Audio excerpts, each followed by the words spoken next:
Most folks in Eberron live their lives hoping to survive and protect the ones they care about the most. A few do that and more, trying to help those around them, even the ones they don't know. But only one group does all that when no one else can. The King's Citadel. The ones who do the job no one else can do. Eberron, the Shield. A star-forged Aegis whose strength lies in their shield, their armor, and their will to keep the Citadel and its mission safe, no matter what the cost. Merime, the Sword. A Kalashtar bard whose dreams predict doom and disaster, so that her skill in battle, insight into the hearts and minds of those she encounters, and love for her sister and the Citadel is more necessary than ever. Tantan, the Brain. A dragon-marked human artificer whose jovial demeanor conceals a deep curiosity, razor-sharp intellect, and long memory. He knows what he did for the last war, and he knows what it did to him, and how much worse the next war could be. Nisiana, the Heart.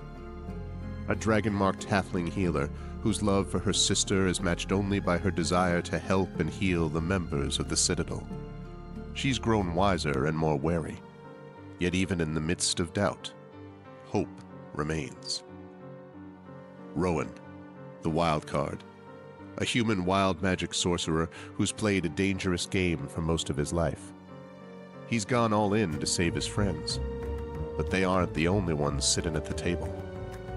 As the shadows gather, will he have the chips to pay if his bet is called?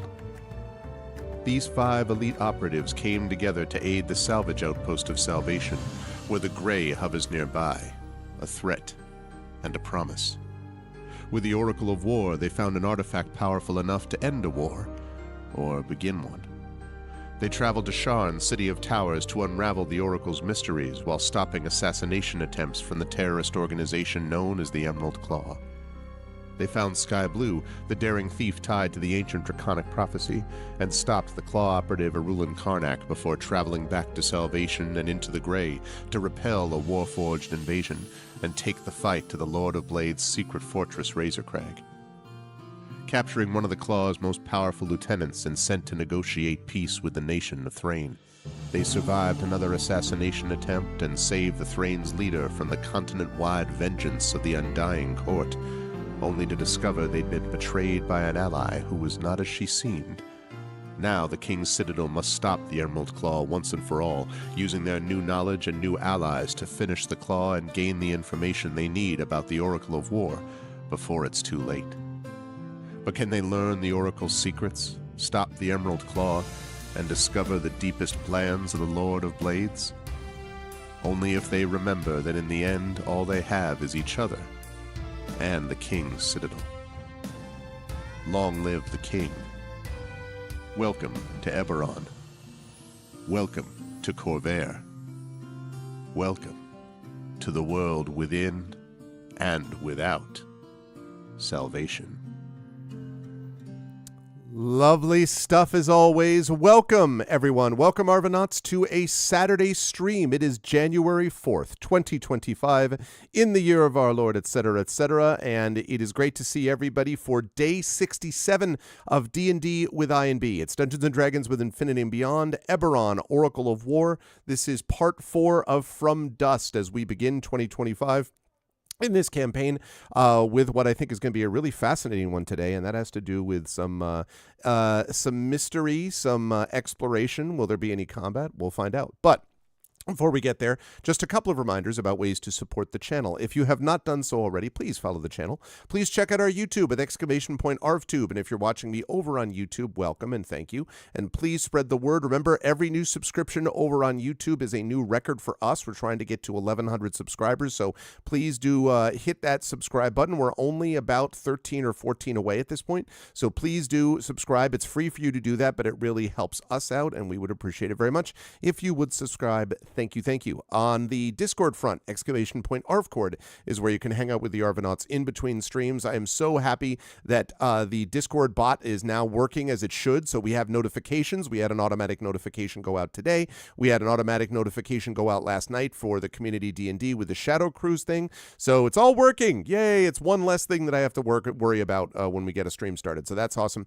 So please join us over on Discord where you can hang out with the Arvanauts in between streams. Twitter, social media, Twitter, !Arv tweets, Blue Sky, !Arv Sky. Definitely pushing people more towards Blue Sky than Twitter at this point. I am going to be probably leaving Twitter in short order, but I want to make sure that I need some more followers on Blue Sky first. So we're getting there. 700 so far, which is a great number, and I'm trying to push further so that I can do that social media thing. So please do support us. Hi, Imaginary Exponent. And I saw Emily was here. Hello to Triffid. Hello to Crit Twitch. Hello to all the folks who have joined us today. But yes, so definitely follow us on both those things. And of course, the website, arvanelloron.com. We've got a new Hearthglow long-form recording happening soon, which means that we will have a number of short-form audio episodes coming out of that the amazing Triffid will be handling. That will be coming shortly. So definitely be on the lookout for that. And you can find that and details about the Gen GMs show you should follow as well on our YouTube channel, the DMGM show that I do with one Mr. Zach Clay. We already did a long recording of that, and we've got new shorts coming out from that very soon. On the, let's see, yes, financially, on the Patreon front, !Arvtreon, would love to see that number get into triple digits again. You can get cool and unique stuff for yourself and also cool stuff for the channel, so please do consider supporting us over there. Also, we would love it if you would subscribe to the channel, and you can get those custom sub badges and emotes to use here, there, and everywhere across Twitch. That would be lovely. And if you're looking for merchandise, may I suggest checking out our !Arv shop for all the merchandise, including the best bad idea we've ever had shirts, which you can find for this very campaign over on the merchandise shop area, !Arv shop. On the publishing front, !Icarus, my graphic novel from Athos Arts, !Library, that's my Tales and Tomes in the Forbidden Library, my 5e adventure and sourcebook from Alligator Alley Entertainment, and !Greyshade, that's my Greyshade IP, Greyshade Renegade Heretic, the 3 books of the Grey Assassin trilogy available at that link, as is the audiobook of Greyshade from our very own Trent Sparks, about whom more in a moment. You can get those at that link. You can also pre-order the tabletop role-playing of Greyshade, which is coming out from Alligator Alley Entertainment and which will be out later this year. Looks like about mid-year. So definitely pre-order that. It's only a few months away, folks, and the more pre-orders we get, the better. It's really going to help us out when it hits the ground running. We are determined to make this hopefully a really good launch for what's going to be an amazing game. So please do consider pre-ordering that if you like that whole tabletop thing. I mean, who plays tabletop games these days, right? No, just kidding. Obviously, lots of people do. That's why we're doing this. So please do pre-order there if you can. And finally, last but not least, !BLM, Black Lives Matter, important to affirm and assert the significance and importance of Black lives. !Help Now, the World Health Organization page on suicide prevention. Important to reach out to others when you need help and reach out to others when they need help as well. And !Ukraine, UKRAINE, to help the people of Ukraine as they fight back against an illegal and illegitimate war with bravery and courage, as they have been doing for years now. And we send the message that we will do so for others in the future as well. Now, we have Eberron going on tonight. This is going to be the first of 4 weekend tabletop streams. Saturday, we've got this. Next Saturday, we have Expedition for the Mysterious Peaks. Saturday after that, we have the next Eberron Oracle of War. And then the weekend after that, we've got another Expedition for the Mysterious Peaks. So we got a lot of that tabletop going on. On Tuesday, we will have Beowulf, Age of Heroes, as we're moving into the end stages of that particular adventure. Not that campaign, but just that particular adventure with Tari Tunes. And then we will be over on Pen and Pixels, GOG.com's Twitch channel with Pen and Pixels, maybe finishing Songs of Conquest, or at the very least, getting us into, I think we're 1 to 2 sessions away from the end of Songs of Conquest. So that's cool. We were almost going to be done with that. And then next Thursday, we will be wrapping up Beyond Shadowgate. So a lot of really awesome stuff coming up on the channel. Very excited for that and things to come. But for now, I'm going to unmute myself and apologize to anyone that I interrupted because I can't hear them. And then I will unmute them. And last but certainly not least, head over to reveal to you, the crew, of Infinity and Beyond. We all made it to 2025, so I will wish them all a happy new year. And start with the gentleman at the bottom left of the 2025 ziggurat. And that's what we need. We need more more year-based ziggurats. I think we all need that in our lives. So at the bottom left of that ziggurat is one Tren Sparks. Good to see you, Tren. Happy New Year. How's 2025 turning out for you in the first 4 days? And who are you playing tonight? See, my housemate and I were talking about bingo cards that we saw. Like one of our furry buddies was like, everybody needs to make their own bingo card. And like, here's my bingo daughter card had this idea. She I filled out one too. See, and so I'm like, what would my? And they're like, here's my 2025 bingo card, and my brain immediately locked onto the bottom right square being 2025. The one to the left of that being 2024, 2020, and just all the way back through. And I'm like, I can just X them all off. I've done them all, And I was like, wait, that's not how this works. It's like, that's, what would I put in the center thing though? Like, that's the free space. You don't have to worry about that. That's always the free space. I feel like I should put something there anyway. But anyway, yeah. So it's 4 days. I don't know how this year's going yet. It's okay. I guess it's fine.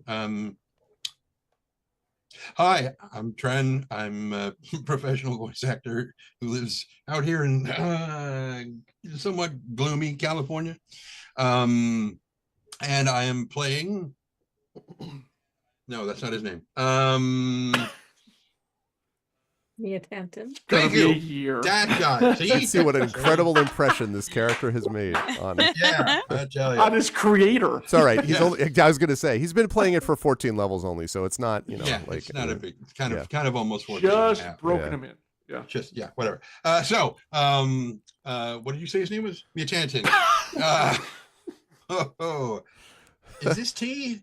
Is this T? It's on the screen. You can look on the screen. It's on that screen. I'm looking at the camera because I hate it when people are making videos and they're watching themselves on the screen instead of looking at the freaking lens.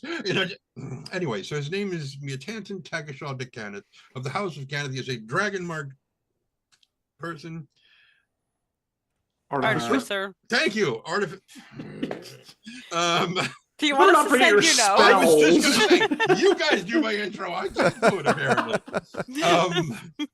He's the brains of the groups, people. According to the intro, About to take it to brain, Heavy air quotes. Like, in Hilar's best son, the brain. Sound like Sam Elliott at a roadhouse before he beats someone up. Oh, no. Don't eat the big white mint. Anyway, so... I love that movie so much. The original. Anything with Sam Elliott, honestly, like, can anyone name me a movie where Sam Elliott was bad? Like, the movie might not have been good, but Sam Elliott's always good. It feels like to me. Like Tron. Wait a minute. He wasn't in it. Sam Elliott was in Tron. I'm like, what the? He's the guy. He's the best. He's the old guy that they're just like, well, I don't know why you've come to me. End of line. All that is visible must pass beyond itself and go into the realm of the invisible. Sorry, I just watched it last night. So anyway, he's a battlesmith artificer, and he has a Mechano good boy named Spanner, and who is the point of some contention, maybe a little bit. And then there is this lovely lady here. Always a pleasure to have Tren with us, who I'd like to point out, Tren made a Tron joke. Tron, if you will, joke. Anyway, I'm so excited for Sam Elliott to do a remake of Tron. Please, can we make this happen? Yeah, anyway. Him and Jared Leto. That's going to be a combination for the ages, baby. Oh my goodness. Anyway, but you still have to have Bruce Boxleitner in there somewhere. Yeah, I mean, like, right. Anyway, oh man. Anyway, always a pleasure to have Tren with us, and also always a pleasure to have, of course, Marie Bilodeau with us. It is good to see you, Marie.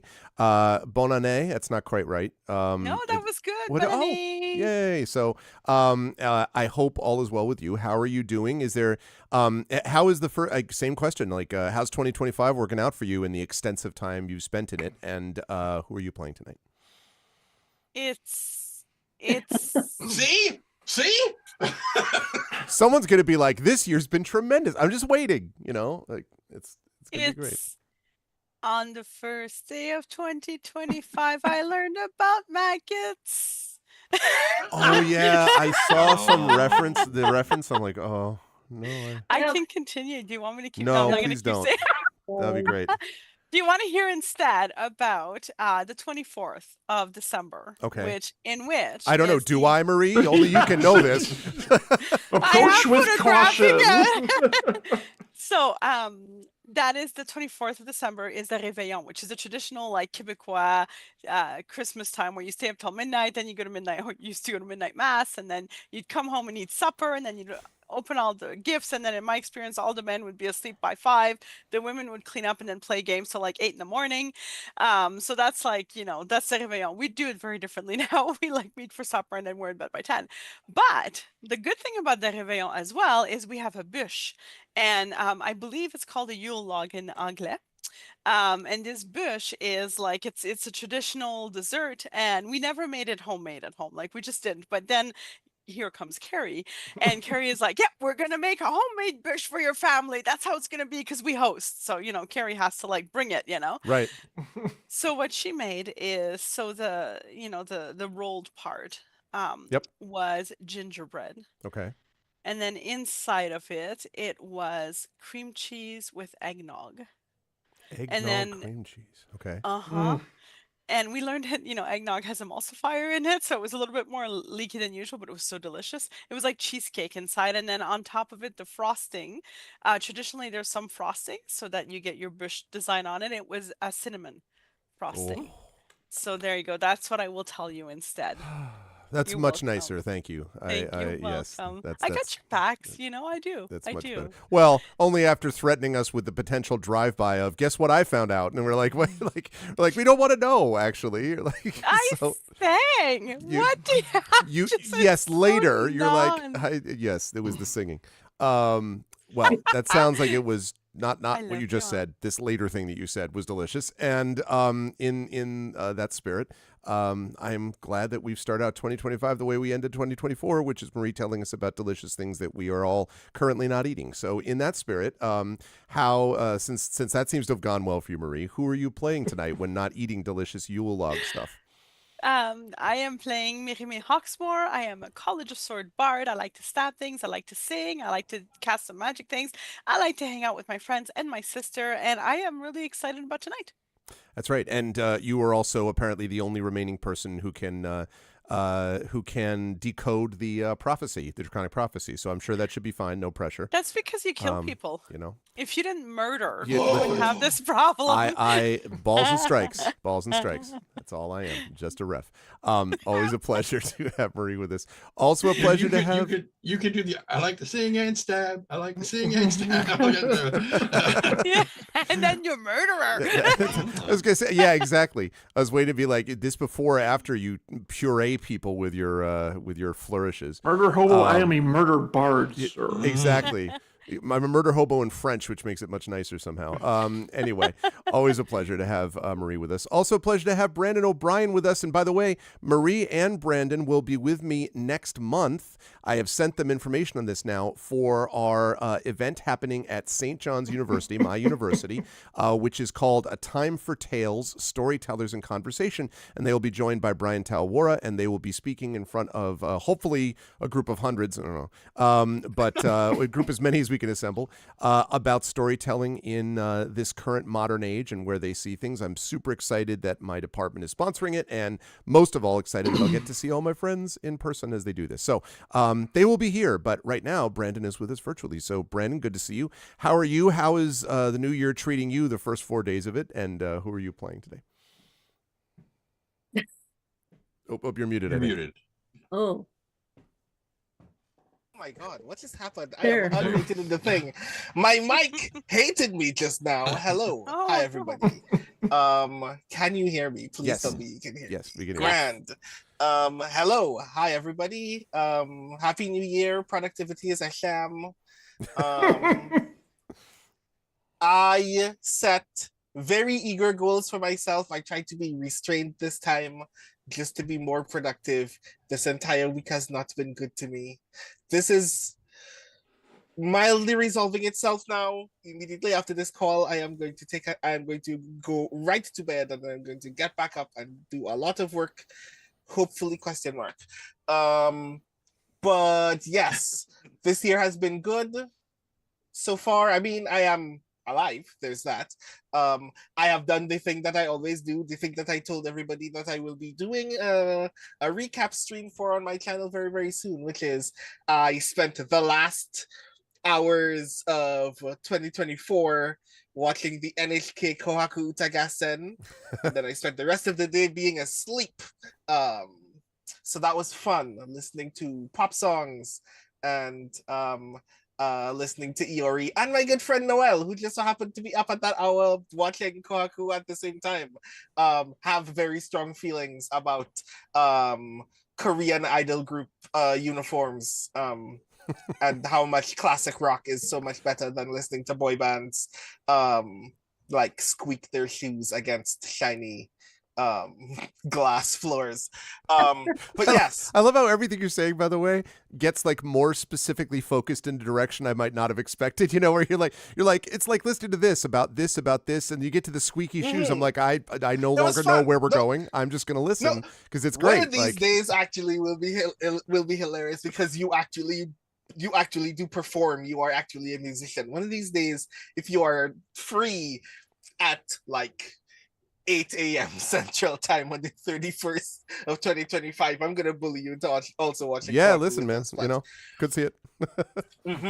But yeah, and then I prepared to like blitz through this first week of 2025 by being my most productive self. I have been consuming so many YouTube videos about what apps I should put on my phone. They are not very helpful. That is not how people become productive.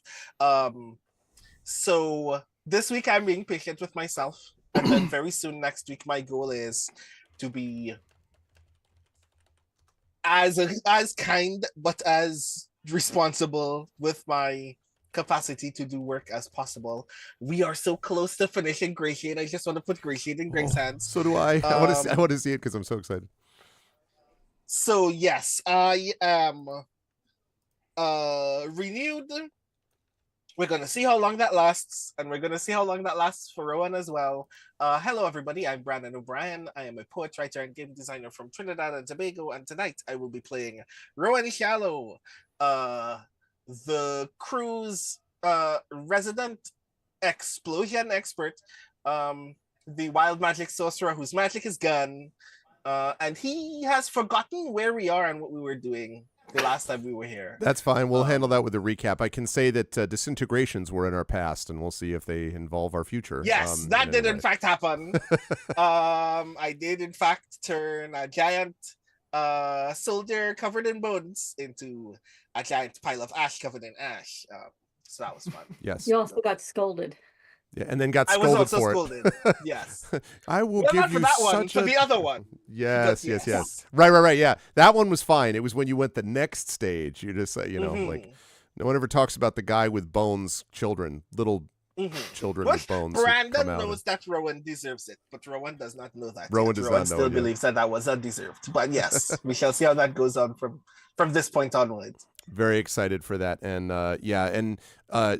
joking aside about Grey Shade, I'm serious. Like I've seen a great deal of it, and I cannot wait. It's going to be amazing. And we do the adventure portion of this is in edits. The world part is going into edits next, so it does look. They're going to be doing it for the summer shows, which means summer cons. So really mid-year. So we're really looking at the goal is that people will at least get to see it by this Gen Con. I am praying and hoping at least. Should be able to, I think. So I'm excited for that. It's gonna be awesome. So thank you, Brendan. Always a pleasure. Also, always a pleasure to have Jennifer Brozek with us again, who is very pleased with this group for reasons we won't get into. I'm just saying, very pleased. Jen, how has life been on the West Coast for the first 4 days of 2025, etc.? And whom are you playing this evening? Overall, it has been pretty good. Like I gamed New Year's Eve until like 9. Let's go. I mean, yeah. Went off and did other stuff, and I drank with my husband, and we were in bed by 11. But so beyond the stuff that I was telling you about earlier, I had another game earlier today, and it happened to be one of the people's birthdays. So I don't know if people know Amanda Cherry. She is Amanda the Ginger on Blue Sky. and she is a fabulous cook. So for this day, she chose, we rotate by month. She made, let me see, twice baked potatoes, Parmesan cream spinach, crab stuffed portobello mushrooms, individual Wagyu Wellingtons, and Victoria sandwich with fresh berries. It was very good. I'm so full from lunch that my dinner is bone broth, which my husband homemade for me. Wow. You know, the 5-hour cooking with the mirepoix and the so I am well fed. I am actually I'm very full. I have actually been taking half days all this week because I decided I needed to, because I had a bit of the don't want us. I had a bit of people not being around, and I did some recording for a project. So next week is when I get back to normal. You and the rest of the world, everyone will just be like, all right, it's time. You know? It is. But I do have a new thing that on Sundays, barring my dear pen pal Zoom calls, no internet on Sundays. Okay. I need to just not, because it burns me out, and I have enough projects going on with Catalyst and other people that I'm working with.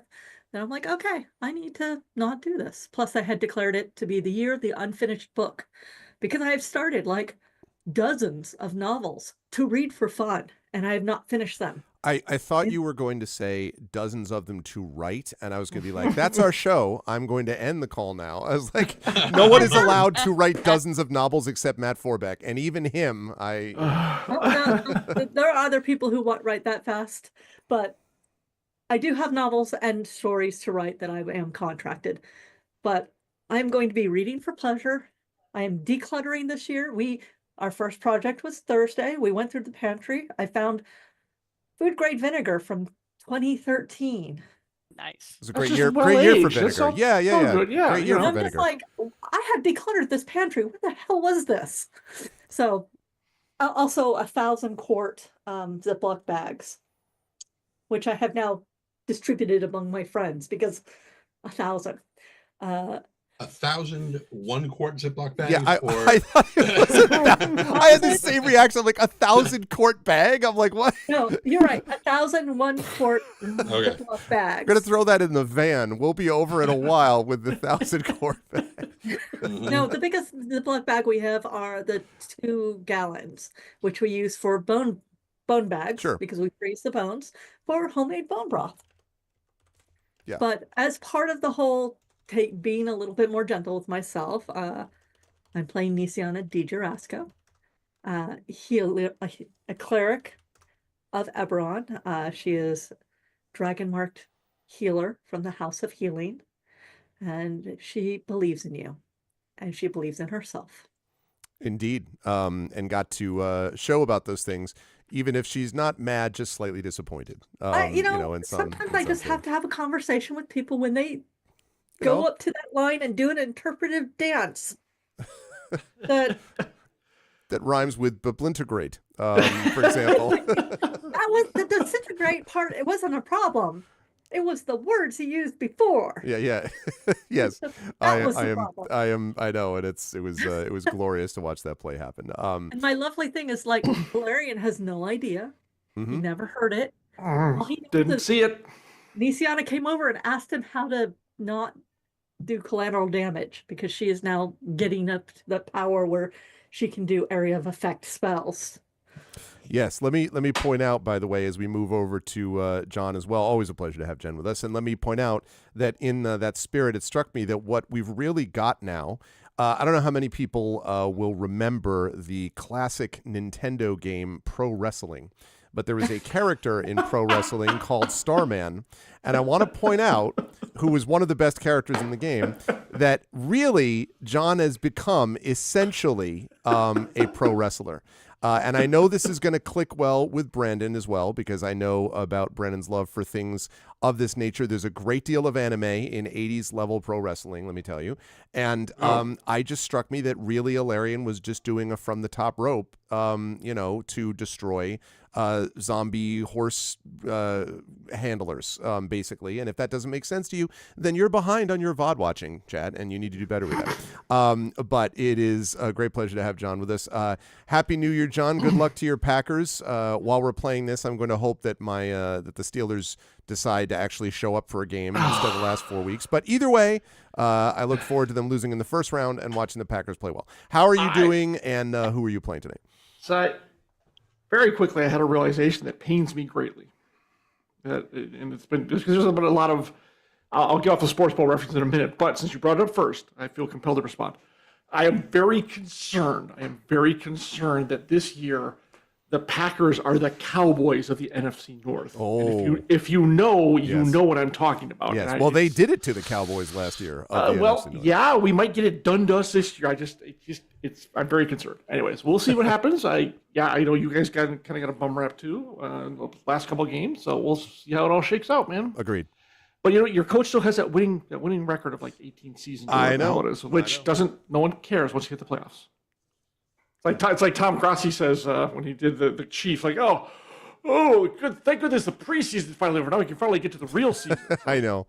Anyways, it is pretty amazing though. But yes. So I'm also glad that everyone had such wonderful, delightful New Year's Eves and New Year's Days. Mine was frantically spent trying to cram a novel out the door, which I did not get. So I was up till 3 a.m. doing that. Anyways, the book is now published. I'm very happy. Well, congratulations. Yes. You sound very thrilled. So my year's been going swimmingly. Anyways, it's fine. It's all fine. I'm glad everyone's here. I hope everyone's okay. And everyone else had a nice and pleasant and happy and peaceful New Year's Eve. Yes, I'm playing a character called Ilarion, who's apparently a pro wrestler. The funny part is when I went back to the artist whose name I cannot remember right now. Hannah. When I went back to her to get my level 10 glow up, we both decided to take them in a little bit more of an anime style with the helmet and everything. So it was just kind of funny that you mentioned that. And now with the Iron Titan ability, the transformation is complete. I have achieved final form. You just have to do the called shot where you're just like, Iron Titan, and everyone's like, yeah. Now someone's got to give me the illusion of like a squared circle I can just jump off of it. Yes. Exactly. Anyways, I am playing a Star Force Aegis, having a lot of fun with this. This is a homebrew kit that you can find on Drive-Thru RPG. It's a lot of fun. The Aegis kit is a lot of fun, especially combined with the Warforged, because they seem to go very well together. And having a lot of fun with all these folks and Mr. Disintegrator and everybody else who's here. And we're about to head off, I think, into the wilds of the ruins of...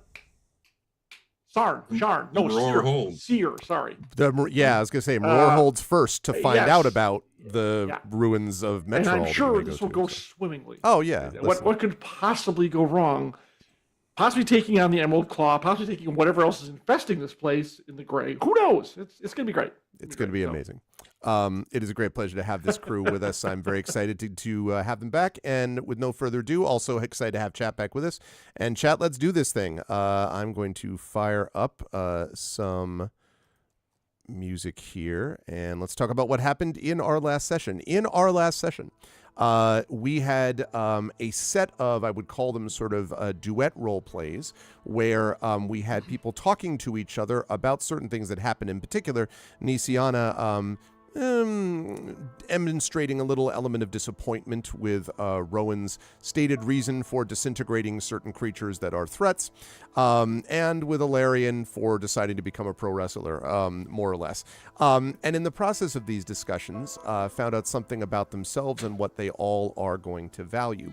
The King's Citadel, of course, has managed to come together to this extent for the last 14 levels plus, because they have been attempting first to sort of head off war between Brayland and the other the others of the Five Nations, then trying to deal with the terrorist threat of the Emerald Claw, and also looming in the background, the imminent threat, although, well, was imminent, now is slightly receded, but is still a major threat, of the Lord of Blades, a warforged that wishes ill to the Five Nations and to Breland.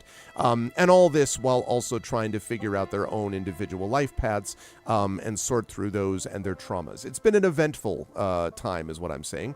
And in our last session, they had a chance to speak a little bit more about that and to get themselves ready for what is going to happen next, because they have found out that the Emerald Claw, not enclave, but the small cell, I guess, of the Emerald Claw that they managed to unearth.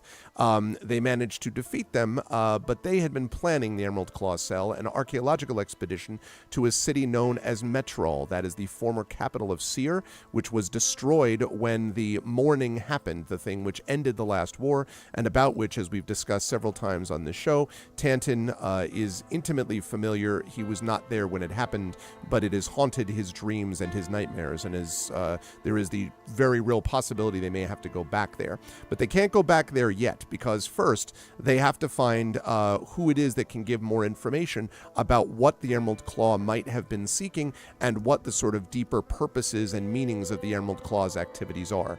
To do this, they have heard about a deadly and ancient prophet known as Spinweave, a sage, really. There's not a lot of detail about what exactly or who Spinweave is, but it is suggested that Spinweave lives somewhere near or around the Maror Holds. But, there's no, follow this, blinking sign like in The Witcher 3 to get you to Spinweave's lair. So instead, the party has to do a little bit of good old-fashioned detective work. And that means that they have to go, as they have decided, to the Maror Holds to speak to a couple of people there. Like, for example, Solring Moranin, the creator of the Oracle of War, and also its sister machine, paired machine of the Oracle of Bones, something which the Lord of Blades now has and which the Lord of Blades could use to wreak havoc upon the Five Nations. And by the way, this is made worse by the fact that the Oracle of War itself belched out another one of its glitching out prophecies about what's likely to happen, and that if the party is able to discover the details of this, they may, and I believe I quote, loosen the hold of the Emerald Claw upon the gates of doom, which sounds pretty bad. So you'd want to stop that from happening. You'd want to loosen those grips, that grip, if you possibly can. And so the party at the very end of our last session, after this discussion and speaking with Halar, had decided that they were going to try to go to the Maror Holds, speak to Solring or someone who could give them details about how to find Spinweave, and having gotten that information, then find Spinweave themselves, whoever and wherever they may be. And with all that said, I want to, loosen the grip of the Emerald Claw on the gates to doom. Not bad. It was pretty close. As we hand things back over to the party, I want to move us slightly forward to where the party is on its airship. Conveniently, the party now has one, but this is what happens when you get to level 14, people. And is traveling to the Maror Holds, getting onto the ship. Now, I will mention that if the party has anything they want to do first, but I am going to ask that we not spend very much time RPing that, because we already spent a lot of time on that with Salvation. So you folks had a lot of stuff you wanted to get done at the Maror Holds, at least in getting this information. So if there's anything left over that you're like, make sure that we do this before we leave, now's the time to say that. But otherwise, we're heading on that airship, I think. So does the party have anything it wishes to do? The only thing I needed to do was, once we got back to town, was deliver the supplies to the church, and that was it. Okay. Super fast. Yes, and that I think because you have already spoken to Mother Johanna as well. Before this, but I know. I can give it to an acolyte, say, here, they're distributed in town, blah, blah, blah, we got to go. Yeah, for sure. No, I got you. Yep. That's fine. And then take off like Iron Man, of course. Right, exactly. Yeah. Anything else have anything that they needed to do in Salvation before departing for the Maror Holds? Yes, Nisia. We said that I had 24 hours, right? Yes, before getting on the ship, yes. Mm-hmm. I needed to have I talked to Mother Johanna. I needed a spot for Word of Recall. Word of Recall, which means I needed 24 hours to sanctify. Oh, we wanted to know if we could make that on our ship.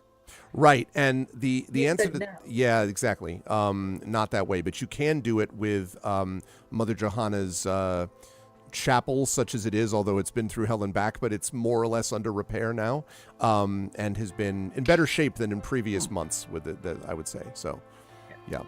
So basically, I want to, like, not in the chapel itself, like in its own little area, because it has to be consecrated to Eberron. Yep.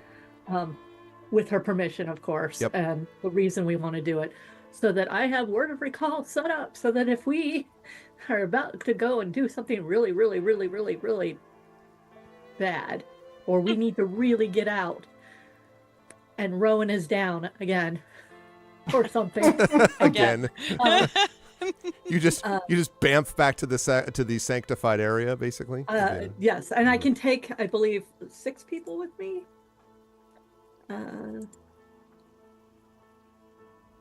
I can take up to 5 willing creatures within 5 feet of me back to the counting central. you, or in addition to you. In addition to me. Okay, I was gonna say, Spanner is just sitting there, like You and up to 5 willing creatures. Yes. Okay, that sounds good. Yes, you can certainly do that too.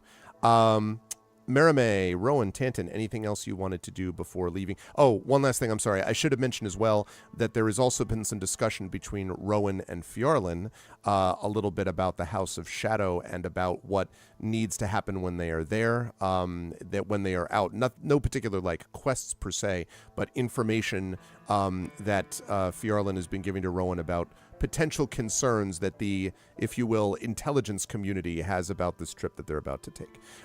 So, Marame, Rowan, Tanton, anything else that you folks wanted to do?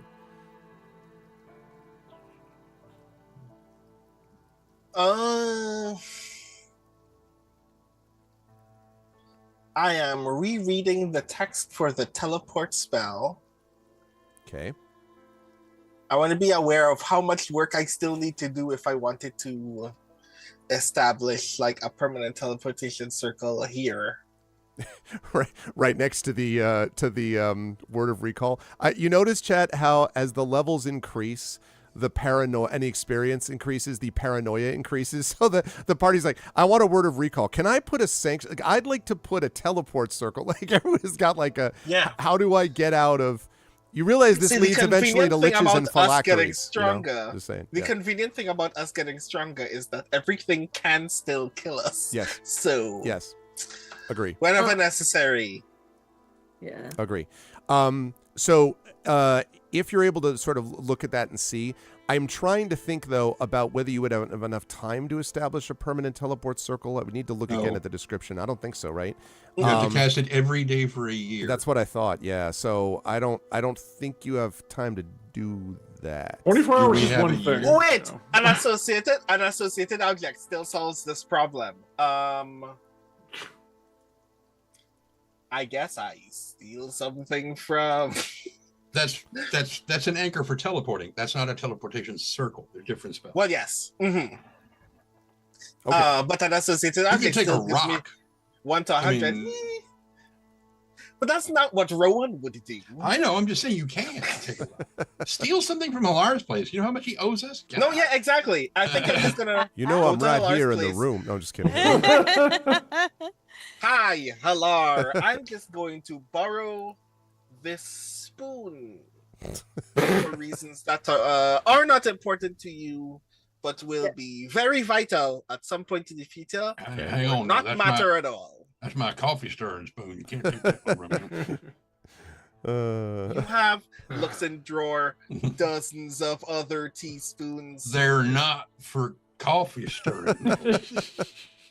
Oh God! You know, he's right. I actually have a specific thing to stir my coffee with.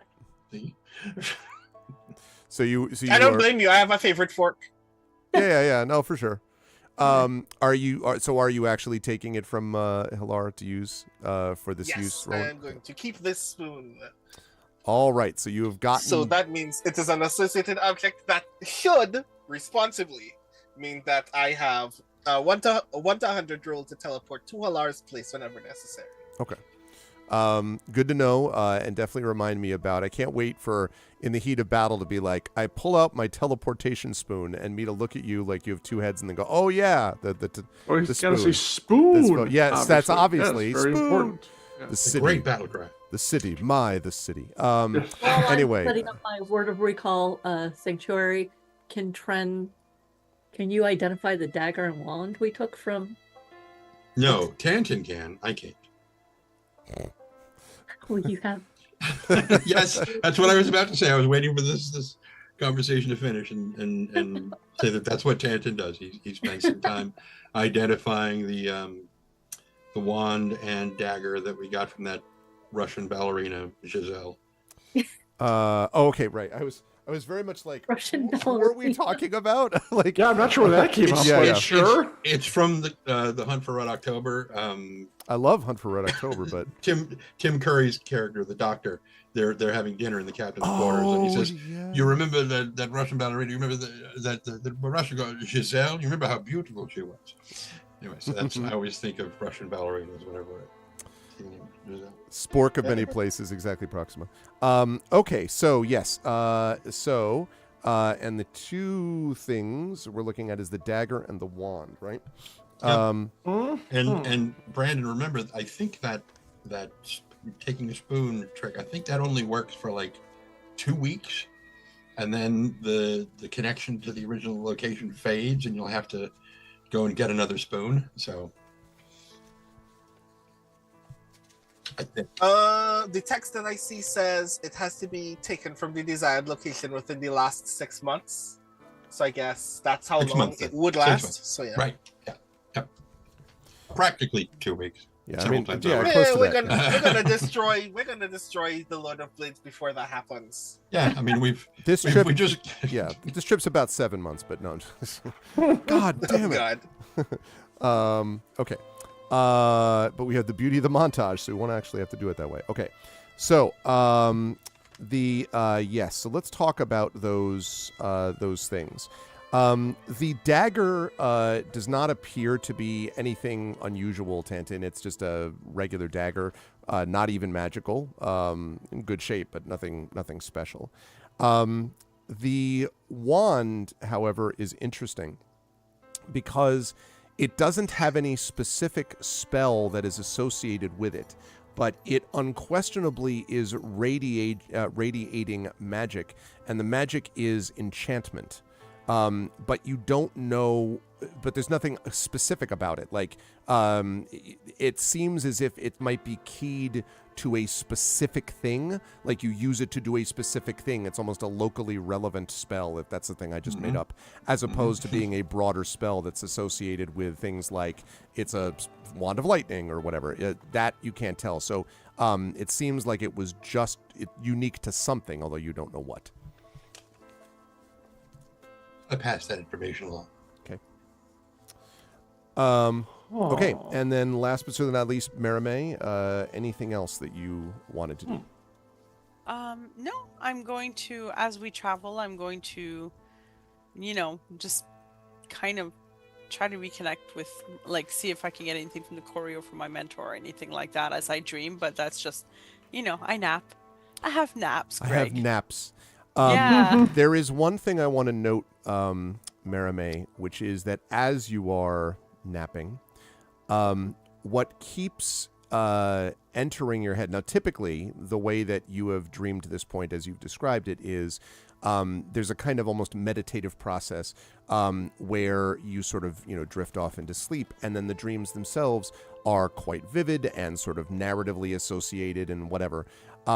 What you've discovered here is that since the draconic prophecy, since the demise apparently of Flamewind, or at least the revelation that this Flamewind was not who you thought it was, you have found that as you have those moments of dreaming, they are interrupted by references to the same thing relating to the draconic prophecy.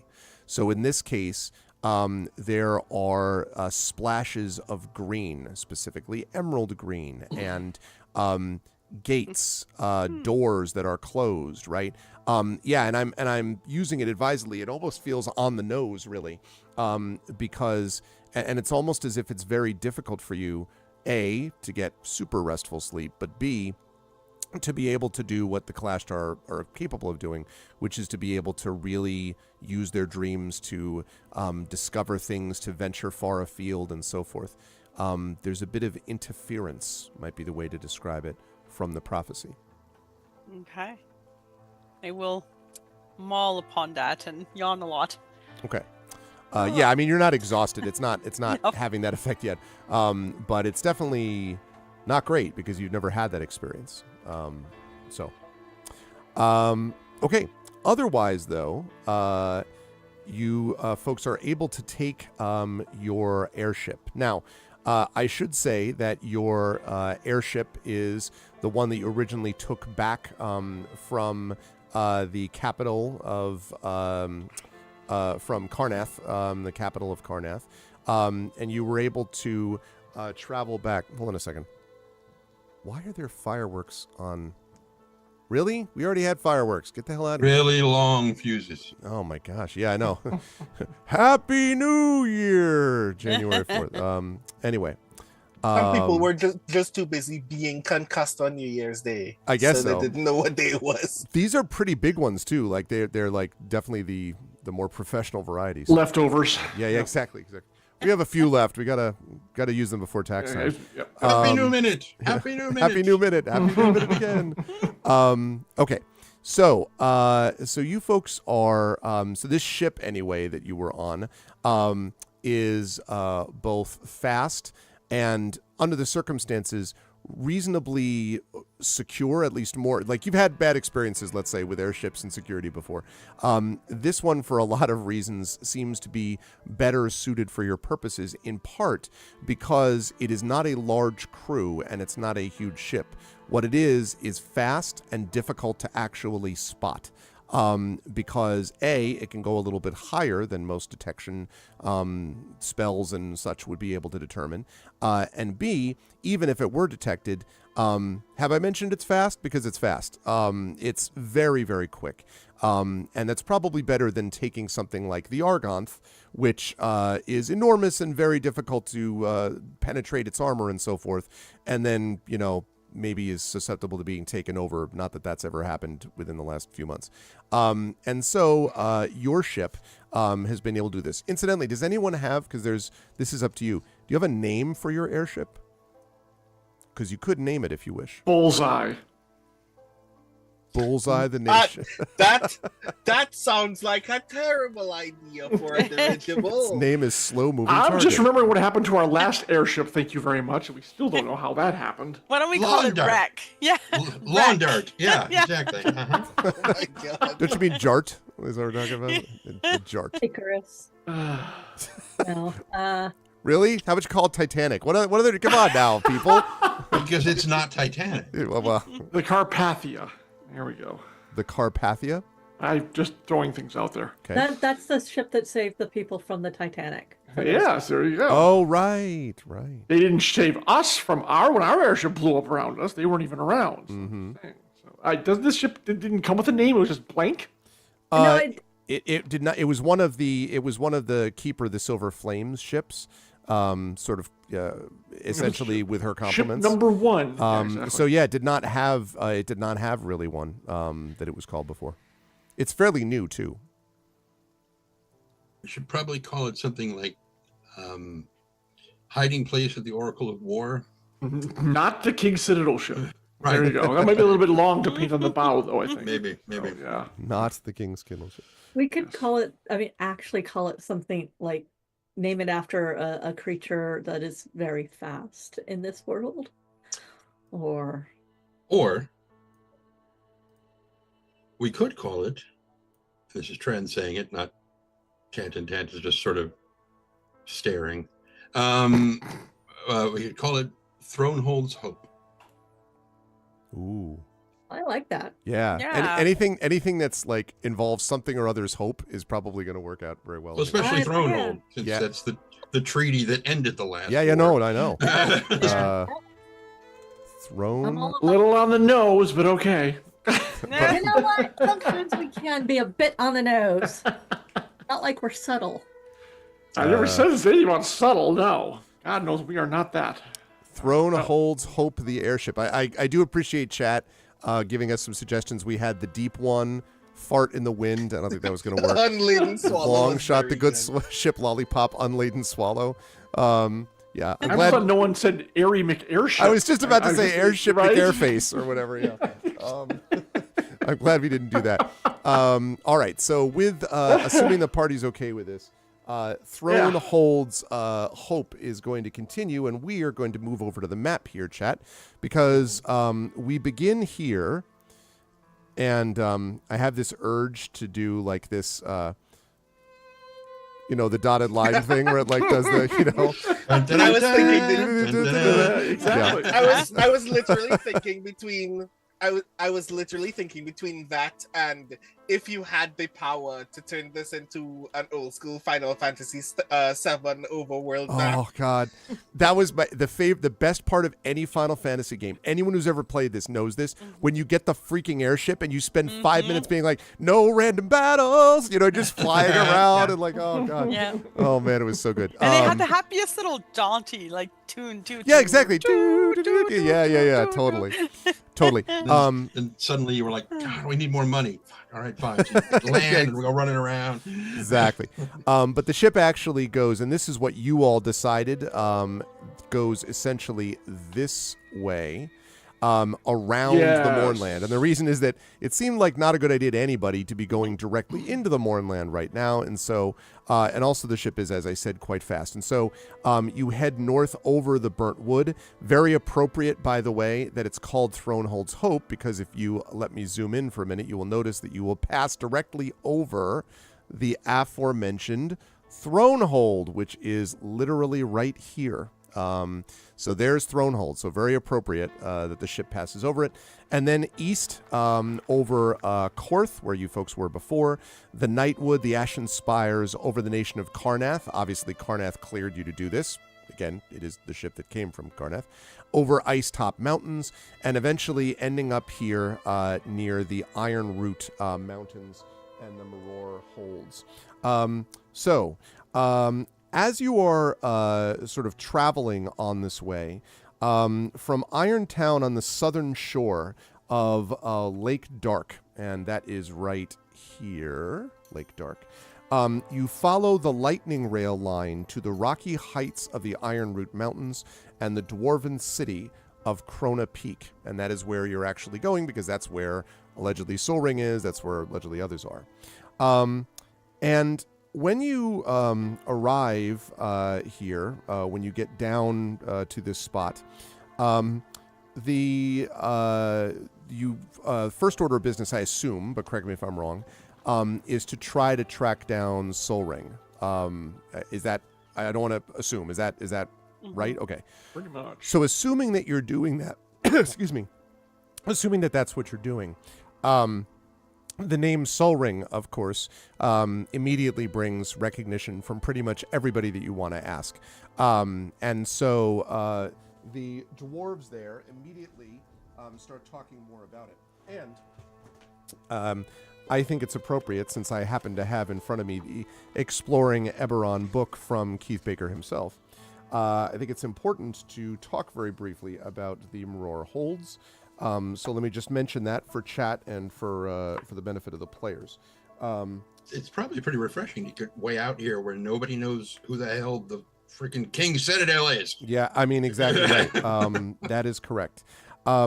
So the thing about the Maror Holds is it is occupied by dwarves, but as you might have noticed, those of you following the campaign for a while, sort of traditional assumptions about what a particular, in 5th edition, race, in the new edition, species is, those things are not quite the same level that might be the case here. The dwarves, actually, the Maror dwarves, are not particularly interested in recording the past. They are much more interested in the present and future. They care deeply about family, but one of the things that the dwarves enjoy the most is being able to get involved in the telling of tales. And those who are expert at being able to do that are ones that will sort of rise in dwarven society, at least in terms of social status and things like that. There are a number of artificers, of course, among the Marorhold dwarves.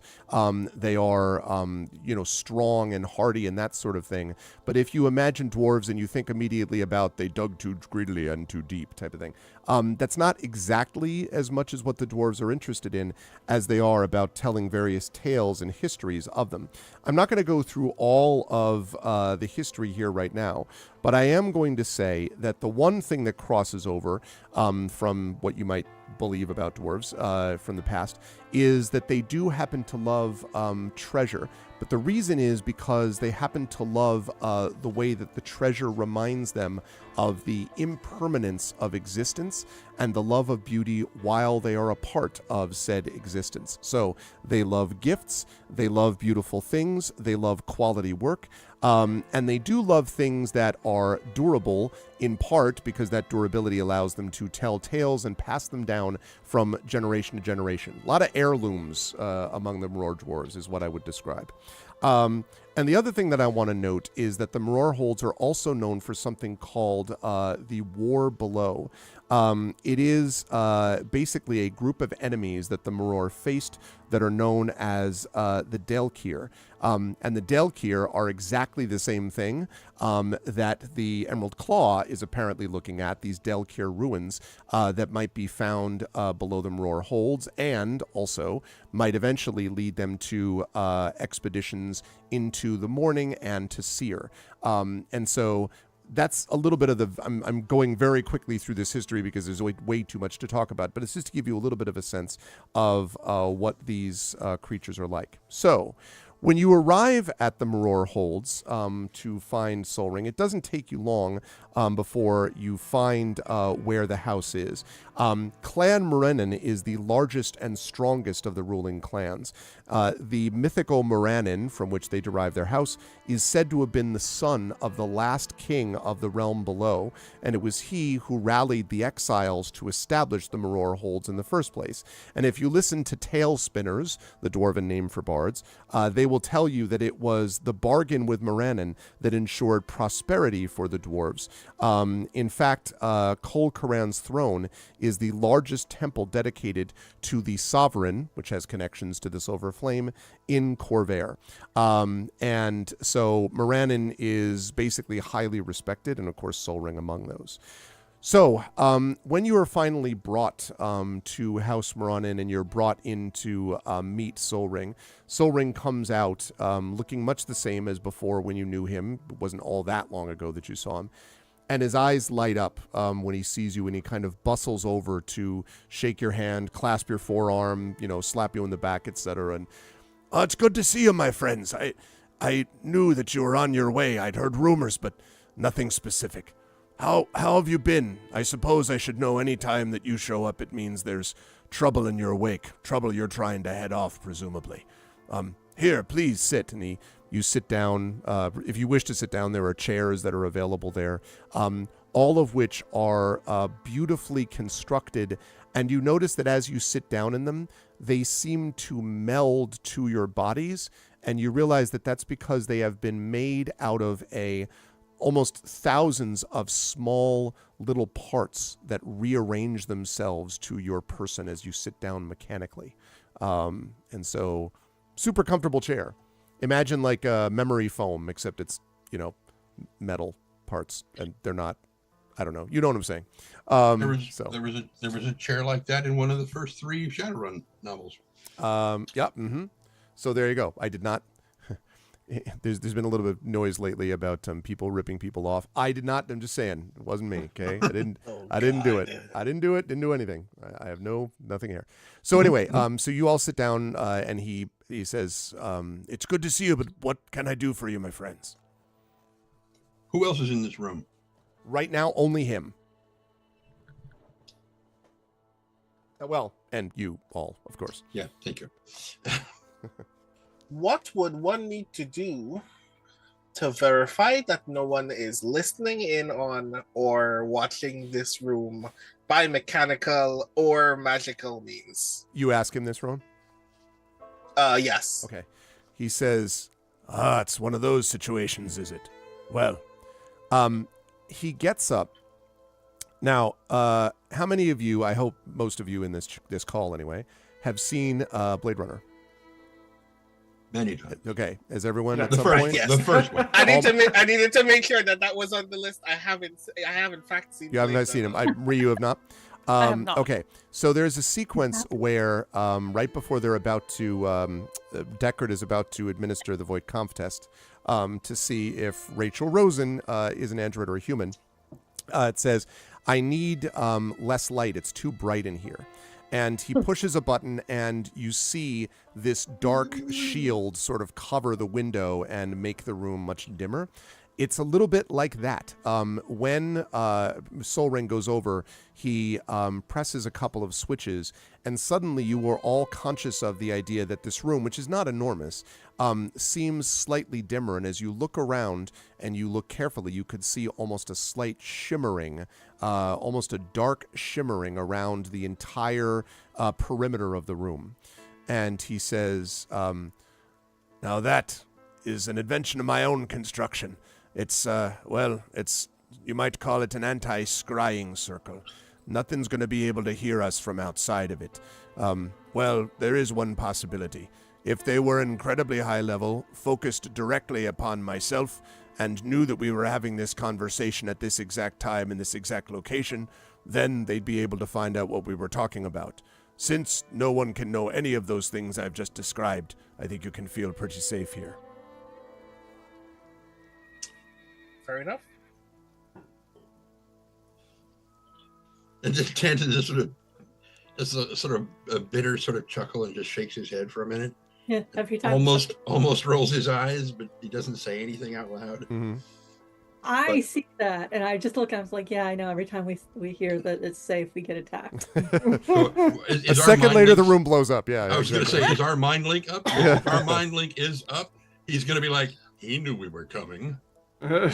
You know? I want to mention something about that. When you try to use the mind link, what you get largely, remember I talked about the static before with Mermaid's Dream? It's a little, you basically can't really understand what everyone's saying through the mind link. So now, Charlie Brown's teacher. Yeah.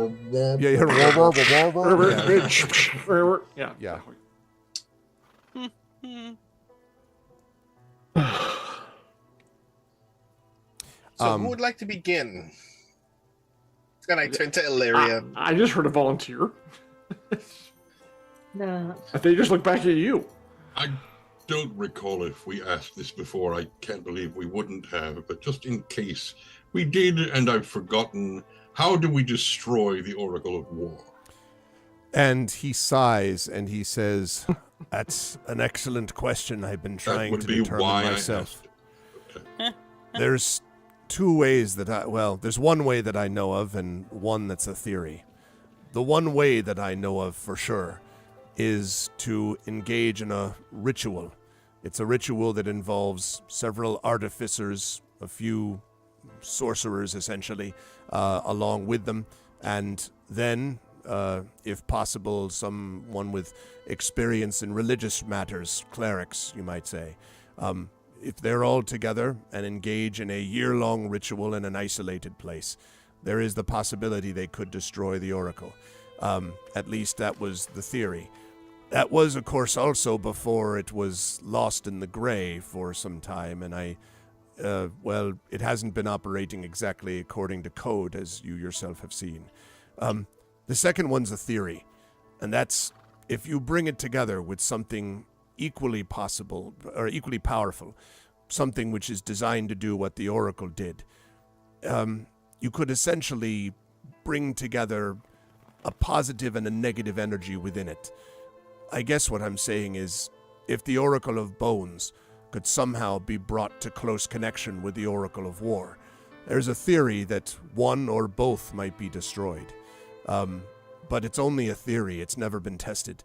It's also possible bringing them into close proximity could vastly increase the power of both. And that's one reason I was always nervous to do something like that myself, even when I started realizing it was possible. I don't know anymore about whether the Oracle of Bones is entirely the way as I designed it. especially now that the Lord of Blades has brought it into the gray. Delightful. He And nods. by that I mean horrid. He nods. He says, "It is. The whole thing has been not what I intended.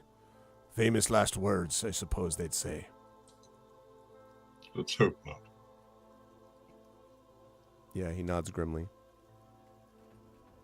Have any information on where exactly the Lord of Blades is now? No. The last that we knew, he had vanished into the gray, and that's the worrisome thing. No news in this case is dangerous news. It's not as if it would have been easy to conceal a ship the size of the Argonth, and yet there's been no sign, nor no notice of it in any of the civilized lands anyway.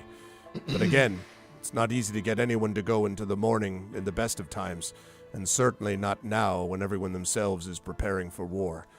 At least, though, you've done a good job in getting those people assembled. Even people here, among my people in the Maror Holds, have been trying to put together their armies to prepare for whatever comes next. They see the Lord of Blades as a threat. You've given them that much at least. They aren't the only threat. And he sits back. Oh? Why? Now I look at Ilarion. I'm like, Which part? We've made enemies everywhere we go. the Emerald Claw and why we are here and why we need to talk to Soul Ring. Why am I this? Oh, yeah, that's true. So Philip, I'm going to do this narrative, not in RP, I don't think it's necessary, to fill him in on the whole thing with the Emerald Claw. Who has the tablet? Who has the sigil? Plaque? The plaque, yeah. I probably still have. Yeah, so when that part comes, I'll motion to Tanton to bring it out and give him the whole spiel about the city and the thing and the letter and all the information we found out in the last couple weeks. Okay. No, it's too long. Let me sum up. Let me sum up. By the way, I forgot that I have a picture of Soul Ring, so I will post that again on Roll20, or I mean on Twitch rather, so people can see it.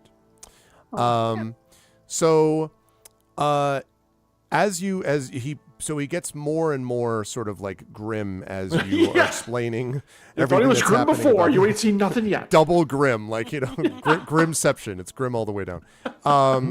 And you get to the end of it, and he shakes his head and doesn't say anything for a long time, and he says, and you said you did show him the sigil, right? Sure, why not? Okay. Yeah, absolutely. He says, kind of everything's on the table, basically. Okay. And he says, I know that sigil, though I haven't seen it in a very, very long time. As you've already discovered, it is indeed the mark of Spinweave. It's an ancient monstrous sage who resides in Sol Uldar, the realm below, under the Ironroot Mountains here in the Maror Holds. In centuries past, dwarves sought her counsel on esoteric matters.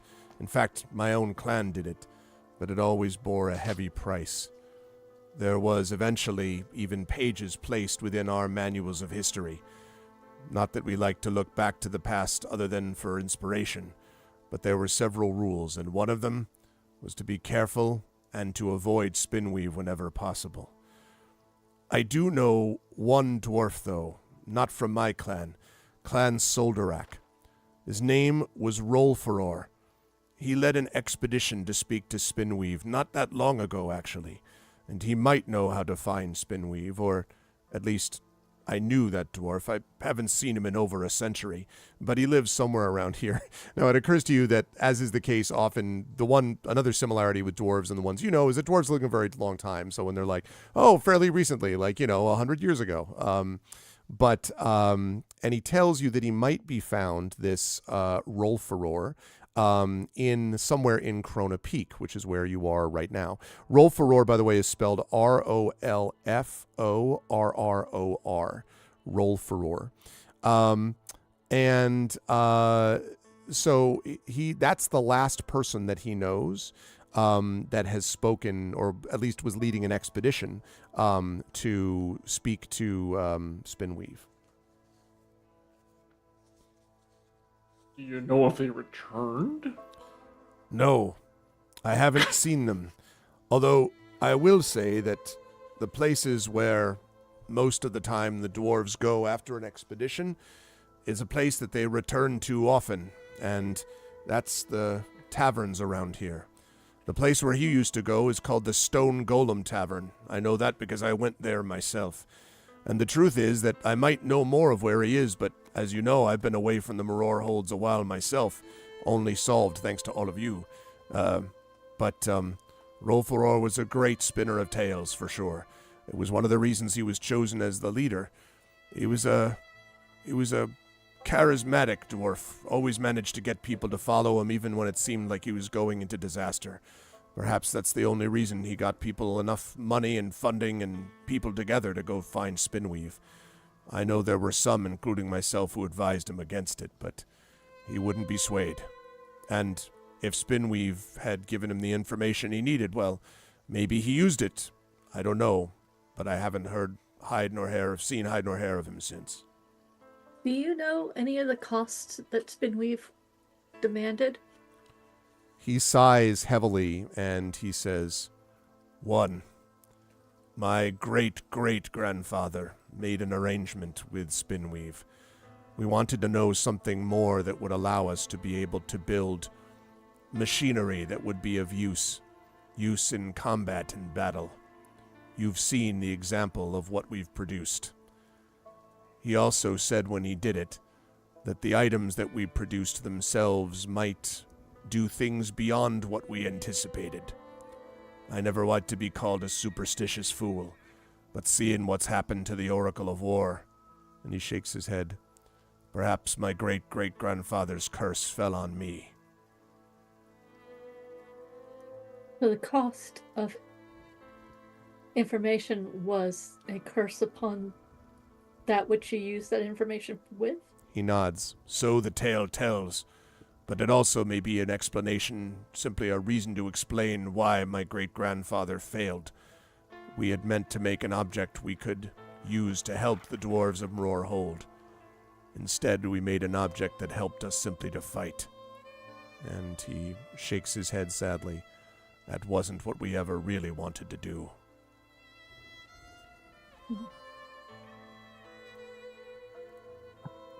Bit esoteric, but all right. Are there any records you can point us to of previous encounters with? I already forgotten this thing's name. Spinweave. Sorry, got it. Spinweave. Perhaps Captain. As you said, I know that you dwarves do not look to the past except for inspiration. However, in this case, forewarned is forearmed. And he nods and he says, well, not necessarily Spinweave herself. After what happened, one of the rules we had was to not speak of our dealings with her. I only know of it because of my own great-great-grandfather's stories that he would tell me. But having said that, and he goes and he pulls out. Now, his room does not have a lot of books, which may be in keeping with this sort of, history thing, or at least the books that he has are very modern, treaties on the engineering of, widgets and sprockets type of thing.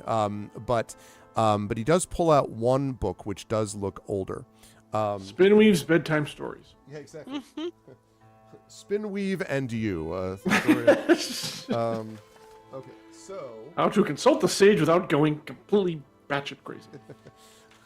What happens when you meet... It's a very short tome. Yeah, exactly. Oh, blink inside. Exactly. Okay. So, give me 1 second whilst I find the details about this place. 1 second. Okay. No, not that. No, of course not that. Okay. Right. Okay. So, Soul Aldar. So, he pulls out this book, which describes the place of Soul Udar, which is the place where some of the battles happened, and within which, during that war below that I mentioned, and within which, at one point, Spinweave was supposed to be very familiar. The dwarves expanded and explored Sol Uldar, and as he reads a little bit of this, he discovers, they talk about the fact about what had happened to the ancient dwarves of the realm below, and why the kingdom had never reached the surface, basically, why it just had stayed where it was. And it was because the ancient dwarves had been wiped out thousands of years ago by the Delkir, these creatures that I've already mentioned before. Why?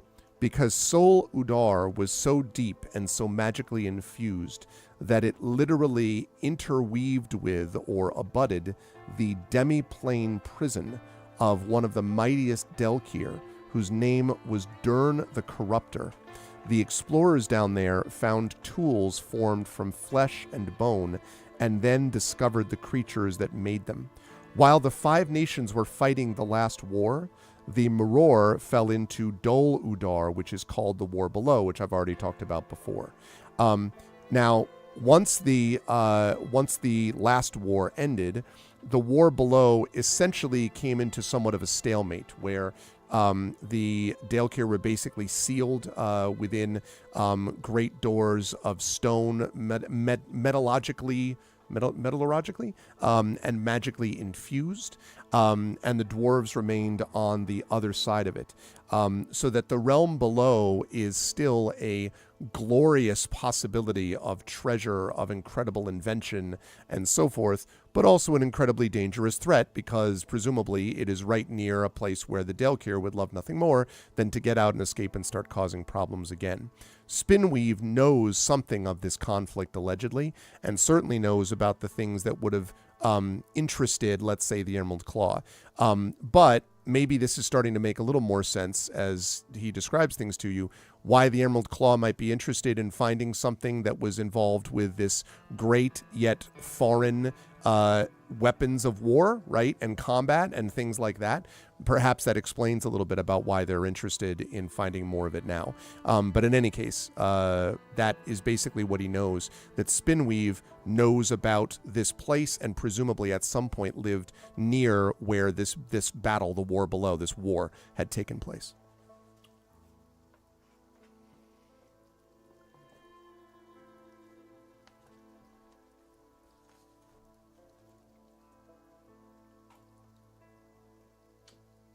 All right. Good night, everybody.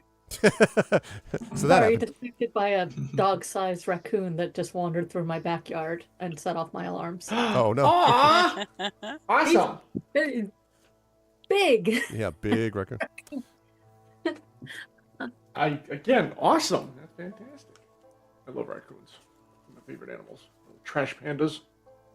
Can I make this bigger? Oh, there it is. So if we wanted to go and find out about this last foray to meet Spinweaver, we need to go to the tavern to find the members of this clan, or this guy. It would be the first place that I would go look anyway. Rolforor, like I say, was always a great spinner of tales, but of course there's no guarantee. It's been a century. Not long as we tell it, but for others, perhaps much longer. But I haven't heard hide nor hair of him except to say that is seen hide nor hair of him except to say that's where he would spend his time. Well, are there any messengers in this area where we could just simply send a message to the clan and request a meeting with them? There are, but I'd be careful. If you wanted me to make sure that we weren't going to be listened in on, any messages you give to anyone else, those messages have a way of being passed on to those besides just the ones I send it to. Go ahead, yeah. Remember, Trey Zool is sending agents here to find out what we're trying to find out as well. They may already be here. Also a good point of, how did you know we were coming? Well, there was, let's say, back-channel messages sent from those who know of your journey here. And he kind of pauses and says, House Fiarlan, let me know. they wanted to make sure that you'd be okay when they were here, and they asked to make sure that when you arrived, it was kept quiet. The arrival sometimes of people coming, even a small group, when they're not dwarven or at least not known to the people here, can raise questions. And so I was asked to make sure that your entrance be limited in its effect. That's interesting. We have no dealings with House Fjarland. And he says, so he says, not, yeah, I was gonna say, he says nothing and just, Rowan just coughs. It's dry in here. I hand Soul Ring the letter again. I have questions about this whole thing with the barrier, the symbionts, everything that Trezul mentions in it. Like, do you know what he's referring to here? And he looks over the letter, and let me see. Actually, I'll pull up that letter for chat to see. Let me see. Give me that letter. All right. So we already know about this, right? He looks at. You may want to take Soul Ring's face off Oh, in the sorry. middle of it because it's kind of blocking it. Yeah. He covers it and is just sort of like. It's not meant for mortal eyes. He's holding it in front of his face, Dave. Give me just a second. Okay. Yeah, my God. So, all right.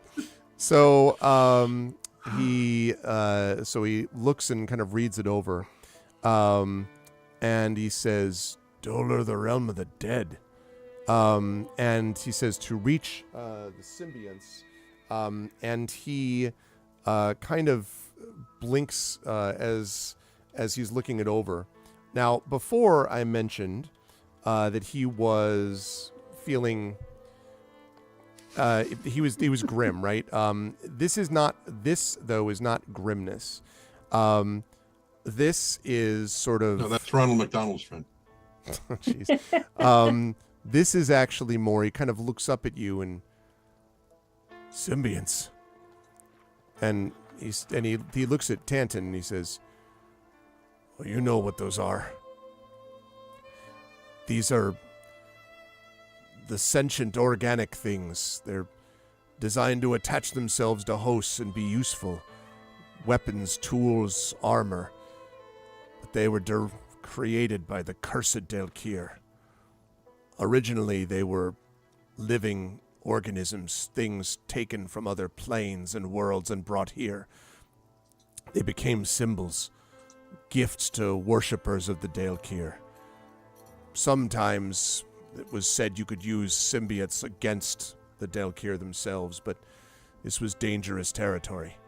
Symbionts were as likely to, if you were not one of the Delkir, control you as it was to be controlled by others. They're right to talk about this idea of tearing apart the boundaries between planes, but if they're really trying to do this, he points it again, it means that he's trying to get to these weapons. You can't let the Ermund Claw have symbiotic weapons. It would change the balance of power everywhere, especially in a group like them. Just one of those weapons could not just destabilize the political world, they could break the seals that keep the Delkir on their side. If you want the war below to stay just that, you can't let them have this. And if they decide to bring it onto the surface, it'll make the last war look like a battle in a child's playpen. Well, it seems we hold the key to bypassing this barrier. Possibly. Or tap the plaque.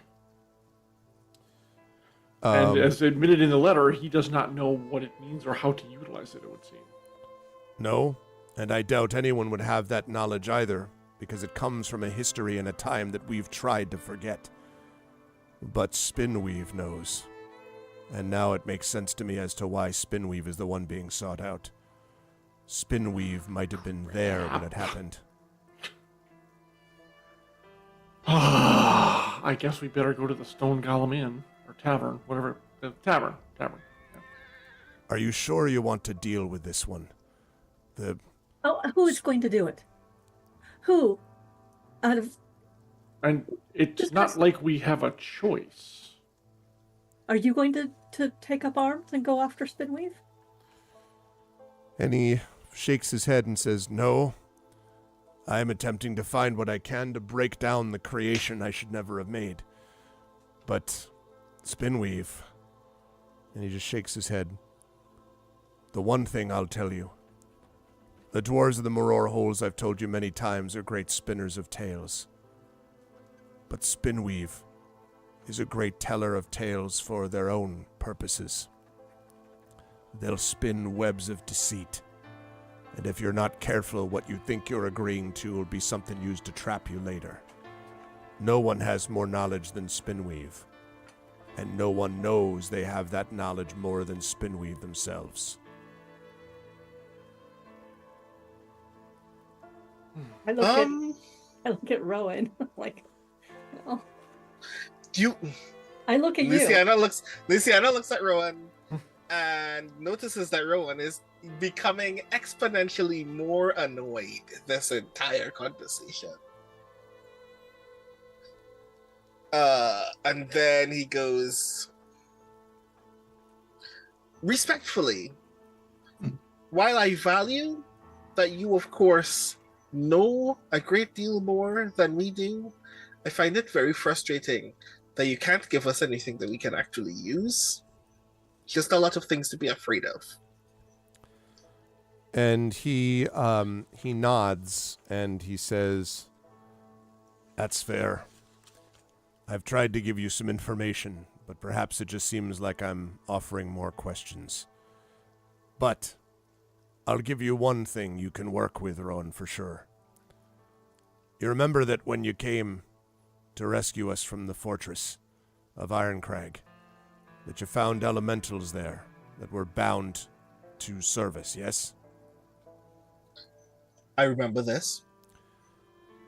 The elementals that were bound there, they were creatures that, depending on who you speak to, might or might not have known that they were bound.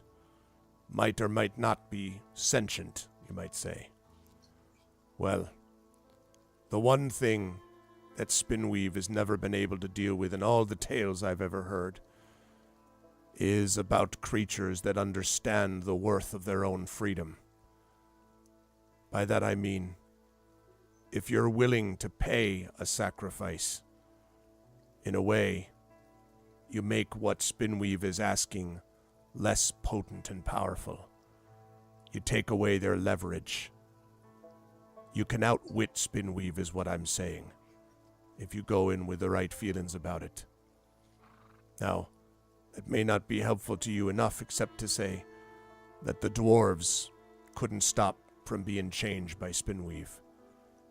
But perhaps all of you, not from the Maror Holds, can manipulate Spinweave yourself. Spinweave's arrogant, believes that their knowledge makes them more powerful than any weapon, any army, but not perhaps more powerful than people who know what they're about, like all of you.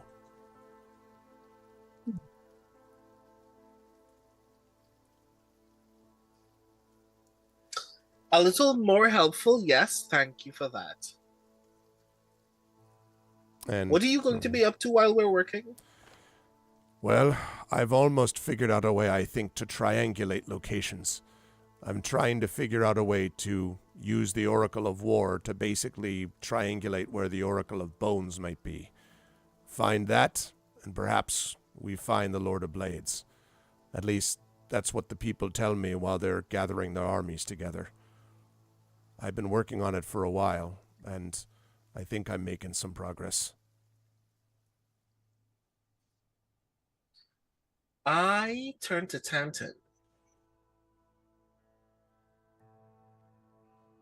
Mia Tanton, can you humor me on a very stupid idea? Our good friend here was earlier discussing the possibility that two oracles in proximity could potentially cancel each other out. Or make each other stronger. Since said colleague is already going out of his way to try to track the Oracle of Bones in the first place, is there a means by which we would be able to observe whether they're reacting to each other at distance? And therefore be able to confirm whether that reaction is a good one or a bad one? One of the first problems that I see with this particular thing is that you're trying to do a triangulation with a single point of reference. True. So this would mean that you would have to take the Oracle of War to 3 separate locations, and then take your measurements from there and do a comparative. Never mind. Or we could find something else that is oracular. What would that be?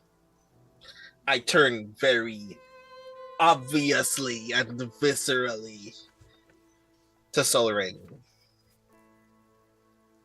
You made the thing. Obviously, you can determine a thing that is of its quality for the purposes of triangulation. He nods and he says, well, that, actually, has been what I've been doing. And he rises and goes over to his, what looks like a small workbench, basically, on one side of the room. And he picks up and brings over to you something. Is it something the size of an oracle? No. It is not Oh the my size God. of the oracle. It's the oracle of guess what? No. But it is the size of a bread box.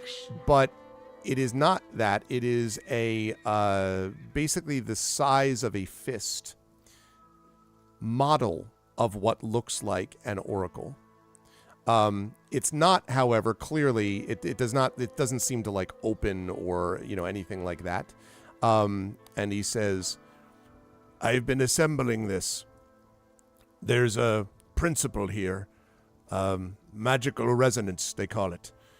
Make something which is of the same parts and size, shape, or not size, but shape of the other thing, and you can sometimes create resonance between them.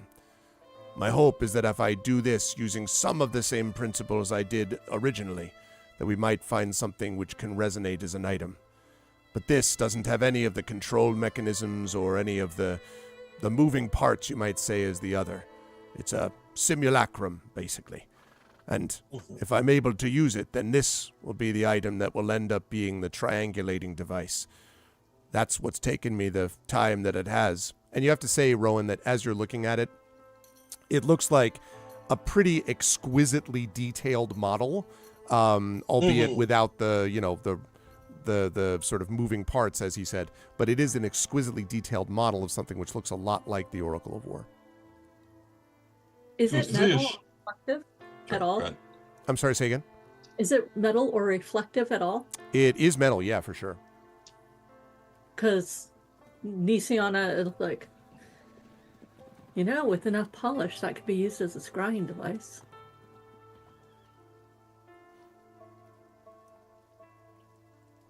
And this doesn't have to do all the oracle-y stuff. It just has to be a representation. Right, but... Well, that was more for Rowan. Oh. It's just something that I've learned that I know I can do, and I've not used it. But if we're looking... That you can... Scrying is something I can do. I have some rouge in my... some polishing rouge in my jewel crafter's kit. Okay, this might make a whole lot of future jobs tremendously easier then. How close do you think your scrying can get to the Oracle of Bones? Hold that thought. Well, and by the way, I'm looking at the object like metal because the object I need to scry has to be at least 1,000 GP.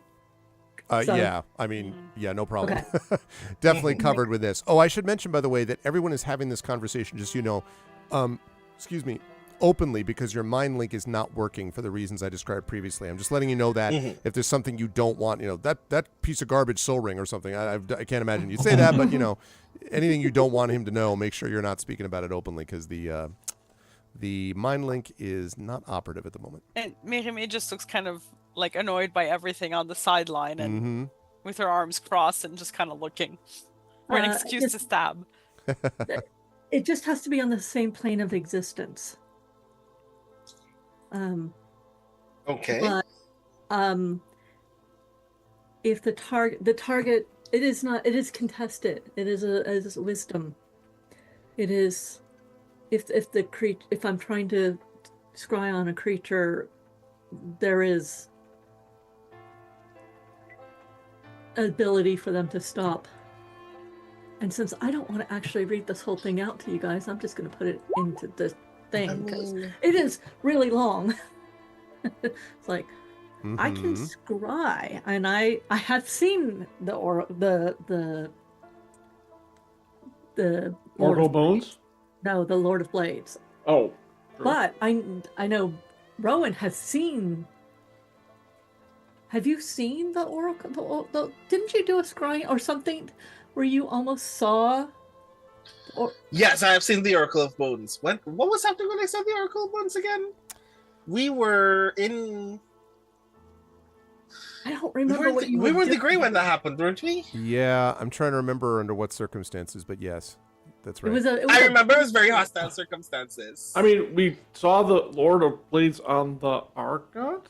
Yeah, I saw it when they were carrying it. I was scouting at the time, so I've actually seen the Oracle. Yes. Bones. That's right. Yeah, so there's the thing is, it's like, so there's a certain familiarity, and then it's like, do we want to find the Lord of Blades, failed throws and invisible sensors and 10 minutes of concentration, and it's a long shot, but if we need a triangulation thing, and we have the Oracle, and I think for the Oracle of a secondary thing that can be used as a scrying device, it's a thing it's a possibility. But and then Nisiana just sort of stops talking, and she's like, I think I don't know. It's just a thought.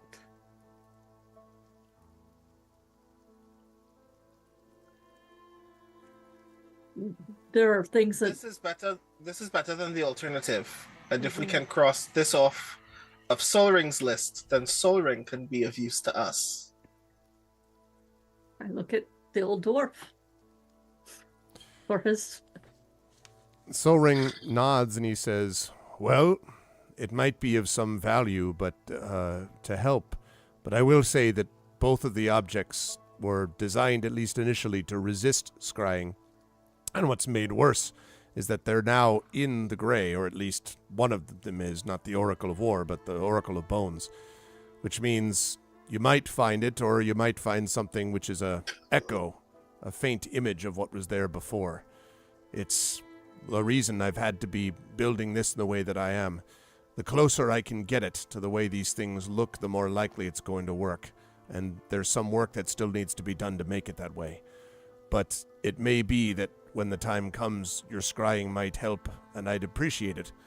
Right now, though, I don't think you'd get anywhere, at least not before I've got some more work done on this thing."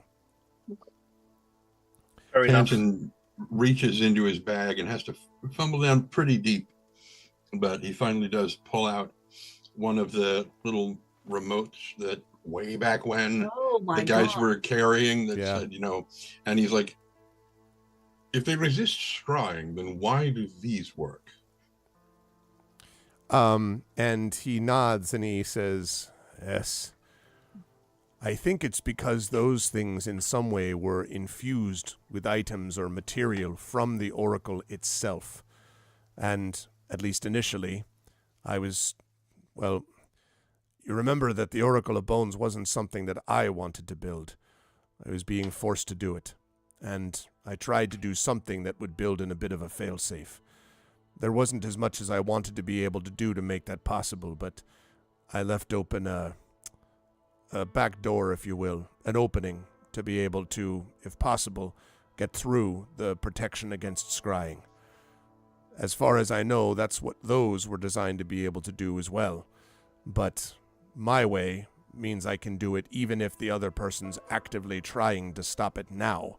Not just the Oracle's own protections, but more magic being used on top of it. I've known people who have a child, and then at some point they wind up accidentally having another one. And it's not that the first child isn't wanted, or the second child isn't wanted or unappreciated, but it is still kin to the first one. Now, is it not possible that even if the Oracle of War and the Oracle of Bones may not necessarily be the same entity, made of the same things, you are still their father? He sort of nods slowly as if processing that and then says, I suppose, yes. Did that thing find the Oracle of Bones? No. Solring, do you think that this could be modified to find the Oracle of Bone? And he reaches out for it, if you'll give it to him. And he's got 3 of them. And he looks at them. He looks at it, and then he says, Where did you say you found these? Sorry, asked you that as you were like, No, Nisiana just actually does laugh, kind of this bitter laugh. Found, yes.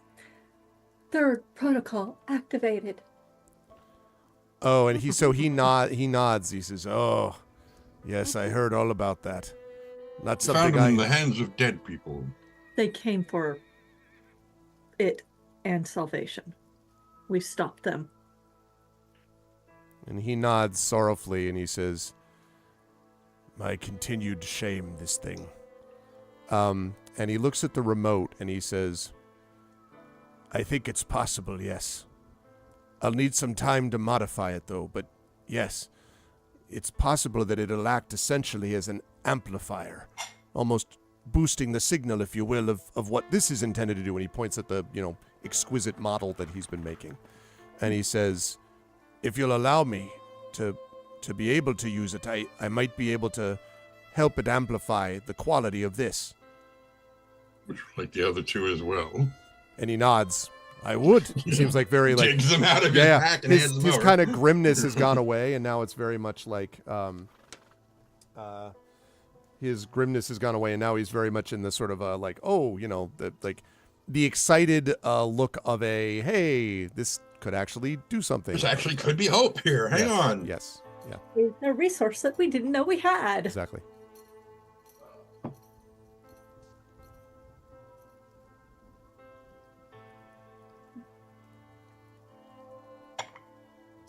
Yeah, so he now has the remotes and is sort of like, all right then. Well, it's not like please leave, but he's kind of like, all right then. Very like you much can see, like what he's Canton would be doing. Yeah. He's like, all right then. Here's your hat. What's your hurry? No. Well, we do have another mission to accomplish here while we're waiting. So we have a tavern to go carouse in and see if we can find a dude. Find a dude. I'm sorry, my brain is not working on all cylinders right now, so names and stuff are not sticking. That dwarven name was not easy anyways. Are you talking about Yes, the unforgettable Rolferor. Rolferor? All I can think of is Rufus. I'm saving it. I'm saving his name in my head as Wolf Era. Wolf Era. Rolferor Initiativist. Yes, exactly. Well done. Rolferor. I'm just hearing roar. Of course you are. No. It's like, do dwarves name themselves by literally eating gravel? Welcome to like and spitting it out. Yes, exactly. Mm-hmm. Okay. Mystery wand. So off to the Stone Golem Tavern. And I will mention that when you go to the Stone Golem Tavern, and I think I've got A little bit of a sound effect from that tavern thing going on there. Let's see if I do. Let's stop that. You haven't been involved in a bar brawl yet, so what's stopping you? Let's make sure I got that. I really want to be in a bar brawl. Okay. We'll just get the wings out and everyone's going to stop, so I'm not too worried about it. I have several ways of nipping that right in the bud. So you walk into the warmth of the tavern. It is chilly outside, I should have mentioned, but it is quite warm inside the tavern. Meh. And when you arrive, you see a room that is absolutely packed with dwarves of all types and descriptions that are, many of them carrying these horns of mead, or apparently you think mead, horns of something, ale, some kind of drink, presumably.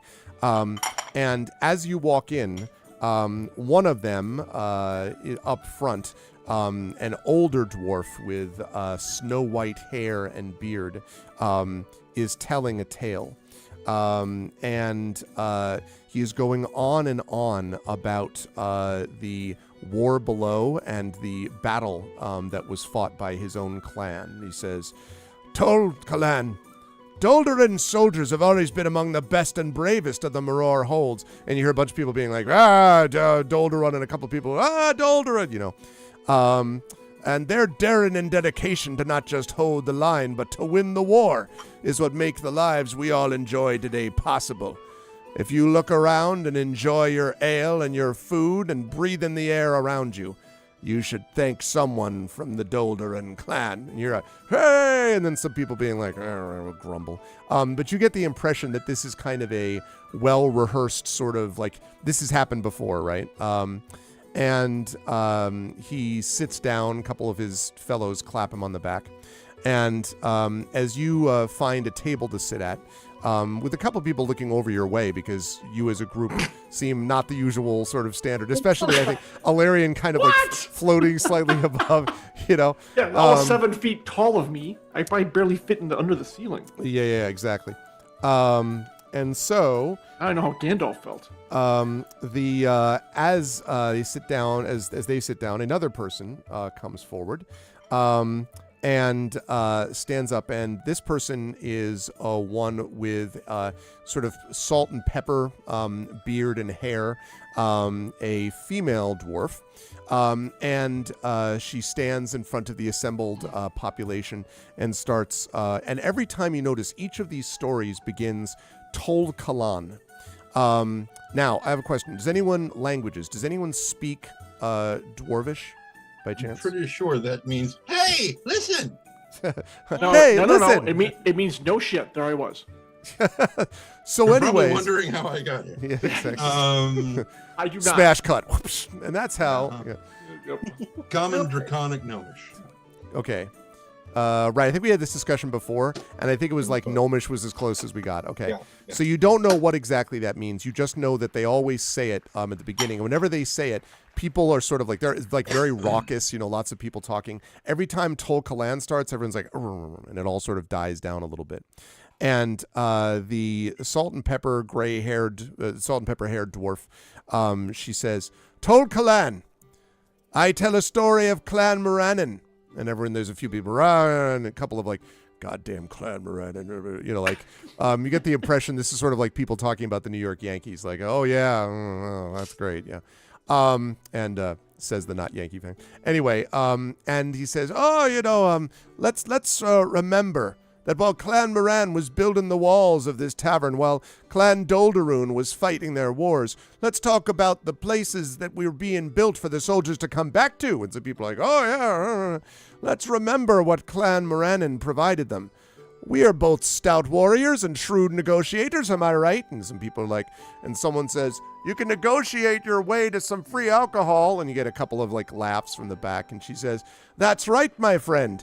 Because they're more interested in giving alcohol to someone who doesn't already come in half drunk.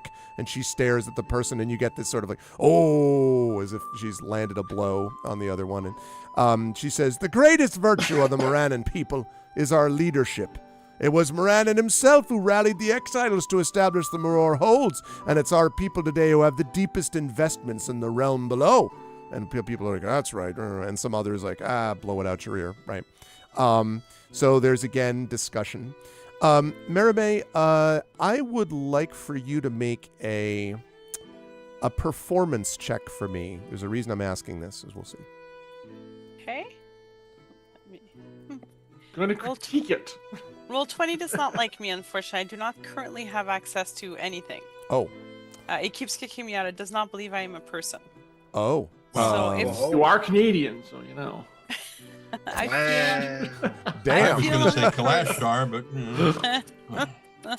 I feel I'm a That is person. weird. That's What is very your bonus? odd. What is your bonus to your thing? One of us can roll for you and just add. Plus 12. I'm not sure that's actually it, but it's plus 9 or something. It's pretty I mean, high. it's got to be I pretty believe high. it. Yeah. I believe it. Yeah. Thank you. Charisma bonus, charisma of 20 probably. So 16 plus whatever. So 12, so 28.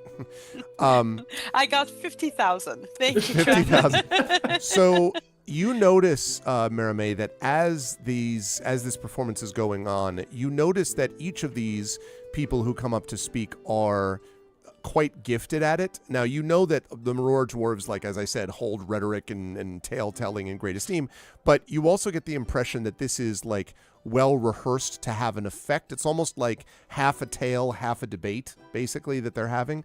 And you notice as well that there's almost this sense that people are judging each tale. That as it's being said, people are like, I mentioned that like the clans are like, yay or no or whatever. But in general, there's this sort of sense whether something landed. Like the Doldoran guy, people seem to like it. You got the feeling that a lot more people sort of appreciated what the Clan Moranin person was saying. And so that comes to your mind as a person stands up. This one with just a wisp of a beard, looks quite young, actually, of dark hair, dark beard. And a couple of people are like, go on, you can do it. Let's go, Clan Soldarak. And a couple of people are like high-fiving each other. And it says, someone else says, the best you could do, now you have to raid the nursery for your tale tellers. And everyone's like clapping and high-fiving. It's not that high. They're dwarves. It's kind of a mid-5. And they look at you in horror because you've made it. No, I'm just kidding. He says, Tol Cullen, the old ways have their value, but we mustn't be too rigid. For in adaptation lies the path forward. This does not go over well. Some people are like, you know. And he says, Soldarak challenged Lord Mror for the good of the common folk. Now it gets very quiet. And you sense that, like, the sort of good-hearted banter, now people are, like, leaning in, and there's a little tension in the room, you think. Hey, we're getting into the bitch? Yeah. It's like, what did you say? Right. For the good of the common folk when his rule grew oppressive. And Soldarak dwarves have pioneered the use of Dolor, symbiont magic, to turn the weapons of our enemies below against them. We're all better for it. Dead silence. And finally, one person, one dwarf stands and says, an older dwarf, maybe even a little unsteady on his feet, and says, the problem with all of you from Clan Soldarak is you don't remember what it costs to do these little expeditions of yours. The weapons of our enemies were in the bodies of my ancestors. You might remember that in between the time that you spent learning to be potty trained and telling tales here. And there's kind of a kind of unpleasant growling, and the young dwarf looks fairly unrepentant about all this, and says, oh, so we're just going to sit here and take what you say as valid? The rest of you with your clans that never got anything done for us? Again, gets a little uglier. And then he says, perhaps the time's come for us to think about these new ways that might involve others, like them, for example. And he points at your table. And the spotlight goes to us. Basically. And he says, here are people from elsewhere outside the city. Perhaps they could tell a tale and let you know why it is that the old stories are just that. Old. And the entire tavern is all like, they all like swivel to look at you, and are staring at your table. But their chairs don't swivel, so it's just. Yeah, exactly. Yeah.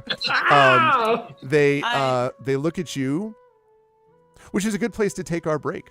You are watching the incredible Infinity and Beyond crew. Will be going until 11 o'clock tonight. I'm going to try to stop us at 10:50.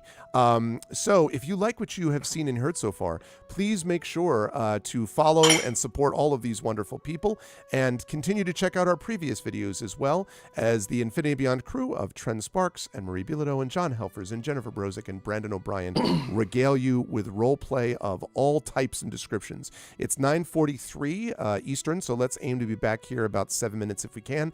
9:50, and chat, you can see whether this group will be ready for the tale telling they're being asked to do. What will happen? Who knows? But we'll find out together in just a little bit. Thank you so much for being with us, and we'll be right back. Hold tight.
Alrighty. Welcome back, everybody. Welcome back to Infinity and Beyond, day 67 of D&D, as we continue to play From Dust. And when we last left our heroes just a few seconds ago, or a few minutes ago, I should say, they had just been stared at by a group of people waiting to hear what was going to happen next. And in fact, if I go over to the map here, I have a picture for you all, which you will be able to find on the Twitch post here, or the Twitch stream rather, coming right now. Way too large. 1 second while I address that. Wow. There we go. Sorry. Whoop. There we go. So you can see the inside of this warm tavern and some of the dwarves holding forth. And I should remove Soul Ring at the moment because Soul Ring is not actually there. So yes, so this is where you are all. And the young dwarf has just basically looked in the direction of the party, and everyone is waiting to see what you are going to do. So I'll hand things back over to the party and ask, that's a good question. What are you going to do? So they basically set it up with like these strangers. How do they judge our stories, basically? You get the impression they're waiting for you to tell a tale. Okay.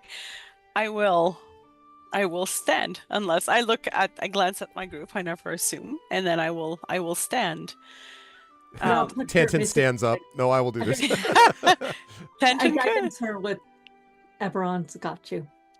Okay. So that's a D4. Alrighty. Okay. History. And I'm gonna bend luck for you as well. So that's thank you. Okay. D4. I don't have to do anything. I'll just stand there like in quiet contemplation for a while, and then bam! I like stories, and then wow, it's great. Just glowing. Yeah. Win them all. Okay, I will take a moment I'm trying to see if Roll20 will work. But anyways, my performance check is a D10. Plus 10, just so you know, I checked. In case it dies again on me. Gotcha. What's the tale that you're telling, though, Mermaid? So I'm going to first stand there for a moment and kind of do a glance around the room, cast my storyteller's net. Okay. My bard net on them. And then I'm going to start with just kind of picking up on what they laid down, I'm going to start with history is story, and your words, the ink. And then from there, I'm going to start telling just this gentle tale of, oh shit, I had the name a second ago, Grunda and her daughter. And of, I'm going to go into the morning and show them the fear and fright of the morning and the unknown of sorrow and grief. And then I'm going to pull them back into the story of a mother and a daughter. And history is a story, yes. And who tells that story is important. But who we tell it about and the people who come together and who make a difference. I say it way better than that at the time, but I bring it down to way better than that. I should have had coffee, damn it. But the stories we tell impact the history we remember, and about the people, and not just the houses, but those within it, the souls who make a difference. And then I sound like that's where I go from. That's a tell I choose to tell. Okay, so what I'm going to with feeling, of course. I'm going to ask for a performance check.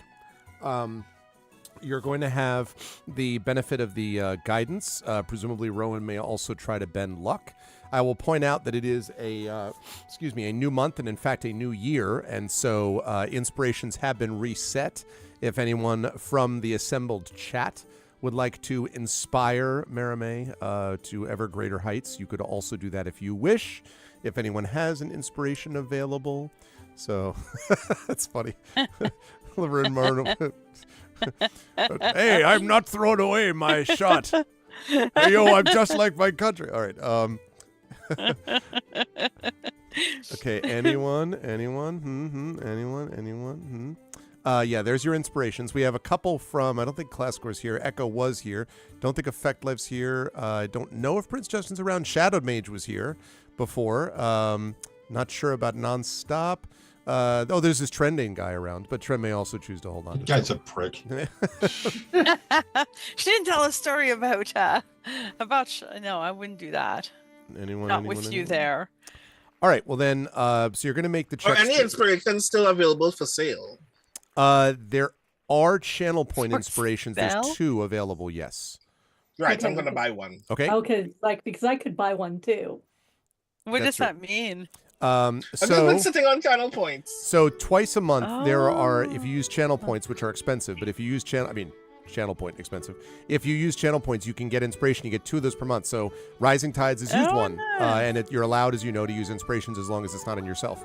So, thank you. All right. So Rowan, you can't. Brandon, I should say, in this case, is the one doing it. So Brandon can inspire Merame then. Thank you. I will. All right. I didn't think that you'd want me to tell the whole tale in person, but I do have a little song that I can share with you another time. Ooh.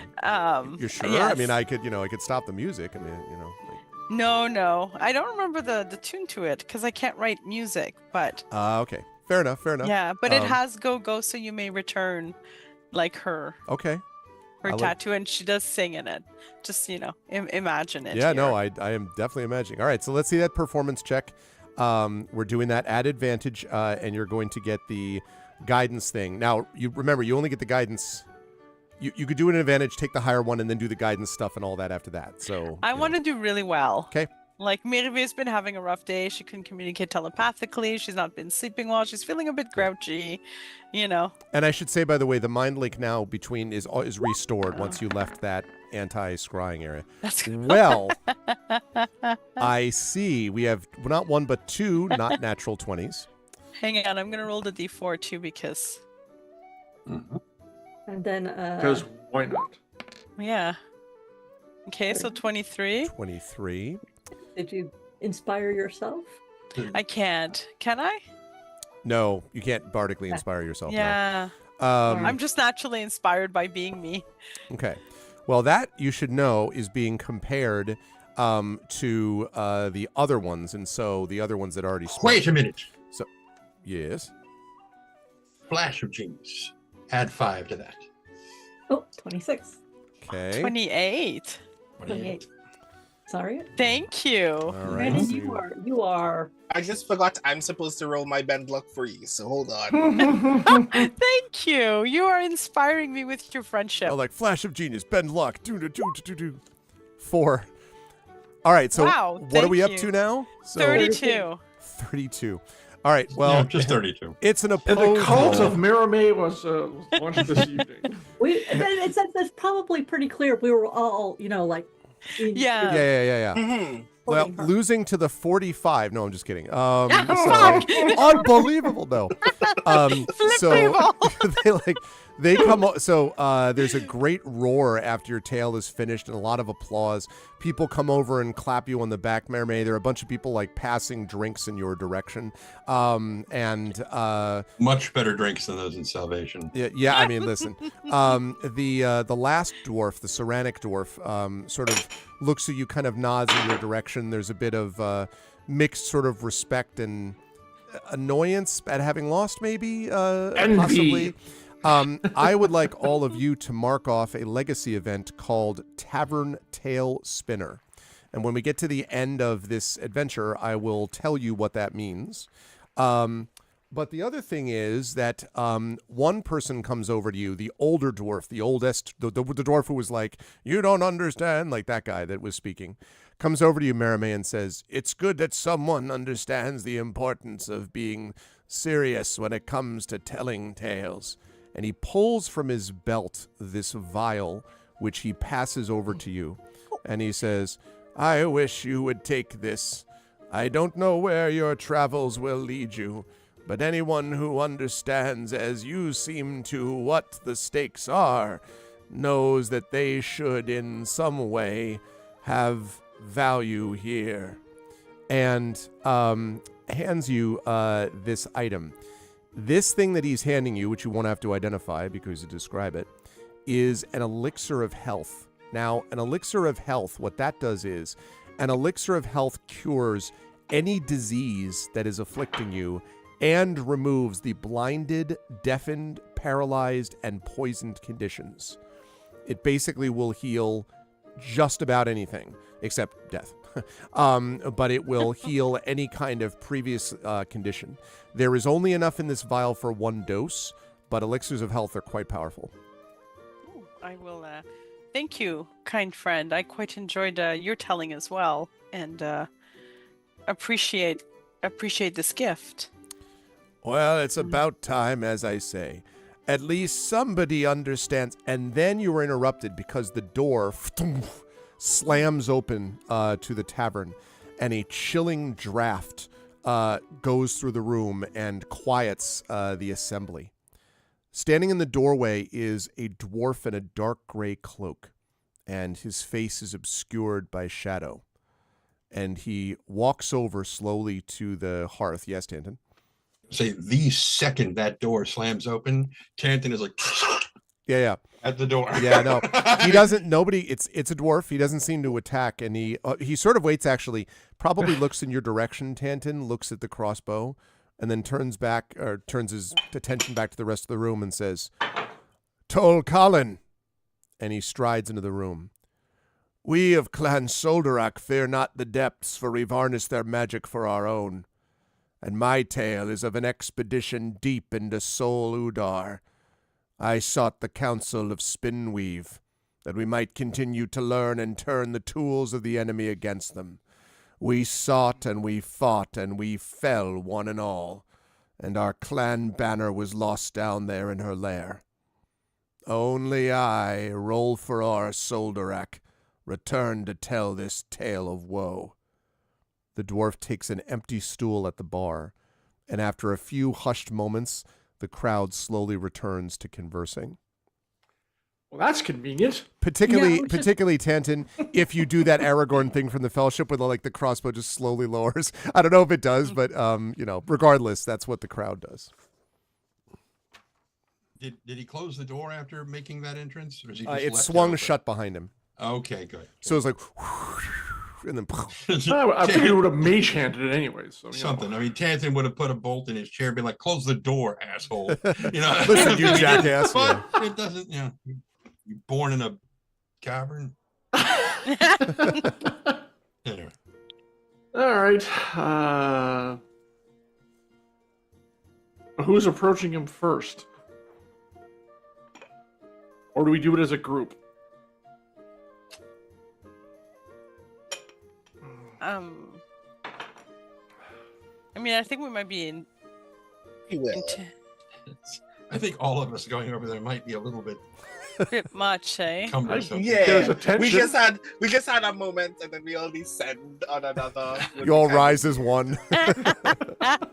Just the sound of legs, both flesh, metal, and whatever. Clang, And clang, My clang. legs make no noise, sir. Spanner has Everywhere. metal legs. That's true. That's right. Send Spanner over. Come here, lassie. What's that, little Johnny? Is stuck in the Dalkir ruins? Spanner walks over there with a message in his mouth, and when he opens it, just tattered paper flies out because he didn't turn off his grinders. Anyway. So he makes this giant announcement and then sits down and doesn't tell a tale. He's sitting down at the end of the bar. I kind of was his tail. Oh. I can go ask him more details about the story. Short and to the point. Yeah, and through the mind link, Tanton's like, well, that's convenient that he shows up while we're here. I was just thinking that. It is, isn't it? So was I. So in the mind link, I ask, who would we prefer to have this conversation? The performer or the charlatan? I'm good with either of them. Well, we need information, and you can tell if he's full of bullshit. I just imagine I've got the good two of insight them too. going over on either side. And it's Yeah. like when Professor X and Magneto go Yeah. either side of Wolverine. Yeah. Go fuck yourself. Or good cop, bad cop, basically. Right. This is great. Ron's like, no, it's not. We We can both go if you'd like. I would love to see Works for that. me. All right. I would too, actually. All right, so as I understand it, Tantanalaria and Nisiana are waiting at the table. Rowan, you and Marame are going over, it sounds like? Yes, I go to the bar first. Okay. And buy 2 tankards of whatever is strongest here. Okay. And you don't have to pay. The bartender was just as impressed as everyone else was, so they hand over. Now, I do have to warn you, Rowan, when you say the strongest thing, I would like everyone to remember what it's like when you go to, it's like going to, a particular, let's say going to Colombia and saying, can you give me the spiciest food? Like, do you really want that? Yeah. Because, anyway, but they hand you over. This is Oktoberfest for people whose center of gravity is lower than mine. Exactly. So they hand you more a vat than a mug. But anyway, and foaming, and push it over to you. Mm-hmm. I take both of them and I bring them over to this dwarf's table. Roll. Roll for roar, yes. Yeah. Okay. And then Marame, you're like going on the other side, or? Yeah, I'll go on I will sit on the left. The sinister side. Okay. I will sit on the right. Okay, so you all have him flanked. I just want that to be clear. All right. But in a friendly way. Yep. And I slide one of the drinks over to him and go, a hell of a tale you didn't finish telling there. You think it's not... And he looks over at you and he says, I wish that it were. If it were finished, I wouldn't have to keep returning, hoping someone would take me up on its ending. But as long as there's no clan banner, there can't be an ending for me or my clan. We got an offer for you, pal. Mm-hmm. So what is it that you may require to see this story to an end? And he sort of looks at you. He says, well, he says, I appreciate the offer to talk to me about it, but, well, you don't look dwarvish to me. Are you from the Maror Holds? I'm new here, but suffice it to say I have quite an investment in the Maror Holds that I think would still be of value. He nods slowly and he says, well, it might be of value and I'd be grateful to you. I might be able to give you a reward even, but... And he shakes his head. Perhaps, I don't know that I'd want to give it to anyone who's not a dwarf because I don't know they'd understand why this matters so much. To the outside world, it probably seems silly.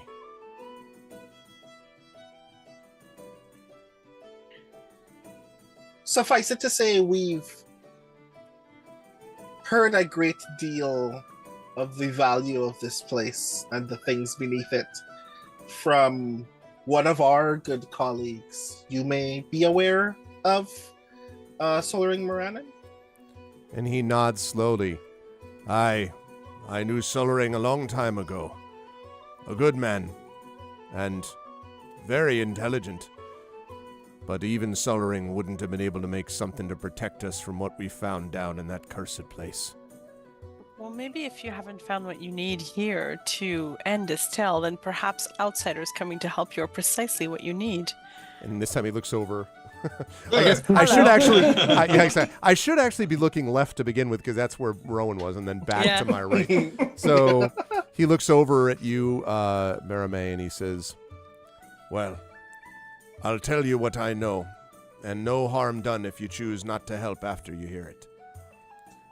Some time ago, myself and my clan sought out this sage I mentioned, Spinweave, a renegade spider monster with connections to the Delkir that we fought cursed ages ago. The Spinweave knows everything, sage, oracle. We knew it was dangerous, but we needed information to help in our own war. I don't remember all that much about Spinweave's lair. It was a place of unearthly madness. But when we got down to the place, the foundations of this knowledge, Spinweave taught us about the weapons of the Delkir, all right, but did nothing to defend us when a creature of shadow tore us apart. I was the only one to escape alive. My clan banner was lost in the dark, along with my brethren. It's a cursed memory. Sounds less like Spinweave is a trustworthy oracle and more like a hungry beast, if that's what you're telling us. And he kind of looks back over to you and said, Perhaps we were the ones who were too greedy. We asked for knowledge we weren't meant to have, maybe. I've thought since then many times about what I could have done differently, and, well, all I know is that I'm a failure. The more so because I survived instead of dying with my people down there as I should have. But Spinweave had knowledge, just not enough. Look, I understand you say that you'd be willing to help, but I don't know if you know what you're getting into. It's dark down there, dangerous. Your mind itself gets clouded. I don't know. I don't know if it's something you'd want to commit to if you knew what it was there.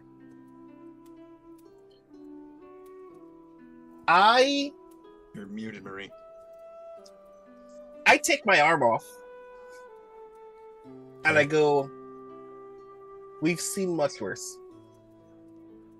Mm-hmm. and he kind of looks at it and he goes, The physical body's one thing, friend. But it's very different to be able to take away a part of your soul and recover from it. There is no prosthetic for something like that. Fair enough. We've seen a lot and fought a lot and are still standing, partly because we stand together. We would like the chance to help you reclaim your clan banner and find the ending to your story. he nods slowly and he says, Well, if you're willing to do this, I could offer you, first of all, this map. and he pulls out of from inside his cloak a folded piece of paper which he opens to reveal a crude map. He says, we made this when we were down here. It's a map of Spinweave's lair, and it might help you a little bit in your navigation, though the rooms themselves seem to shift for us. Still, perhaps you'd have better luck than we would. In addition to that, I'd be willing to give you a good portion of gold, and perhaps even this magical belt. And he holds up, again from inside his cloak, this dangling belt and says, It might help you in the dark days ahead. Does the belt resemble the belt of Dwarvenkind that I already have? It does, Ron. Are you belt BFFs now? Belt FF, if you were. Well, if he's willing, maybe we over the mind link, because I'm assuming you're kind of letting us know what's going on. Yeah. Mm. Yeah. Maybe it's time to take this conversation a little bit more private. And because he will need to be there. And we will need more specific information. If he can provide it to us, will he need to come with us, or? Well, wouldn't he? Why would he not? It's his family's banner. It's true. I can only imagine it would be a matter of pride that no one other than a dwarf touch it. Exactly. And I All think right. it's a matter of what's the opposite of pride? What's the opposite of pride? Fuck. Humility. Humility. It would be a bad thing if he doesn't come. I've lost my words. Okay. I imagine shame was the word that we were looking for. Yeah. It would be a shame if he let us do this without him there. All right. I will say out loud to him then, would you come with us then to reclaim your banner? And he gives you, Merame, as he looks back to the right again, this look of deep horror, just haunted eyes. And he says, Trigger warning. I should. But the Sovereign help me, I can't face it. The darkness it's still in me now to this day. And he just kind of trails off. I disconnect from the others for a moment. Okay. And I just put a hand on his shoulder, wherever that is. And I reach inside of him with my mind and I say, the darkness may be in you, but so is your light. Mara, may I have to stop you for a minute? Yeah. When you put your hand on his shoulder... Oh, gee. Don't touch people. You do not. It passes through him. Oh. Jesus Christ. Wow. I'm like, oh. And is he aware of it, of what's just happened? Doesn't seem to be. He's a ghost? Can I reach inside? Does of him? anyone else in the tavern, is anyone Yeah. else in the tavern aware of the fact that just happened? No, they're not paying attention to you. Can I I mean, reach you his may be mind? paying attention, but... But hold on real quick.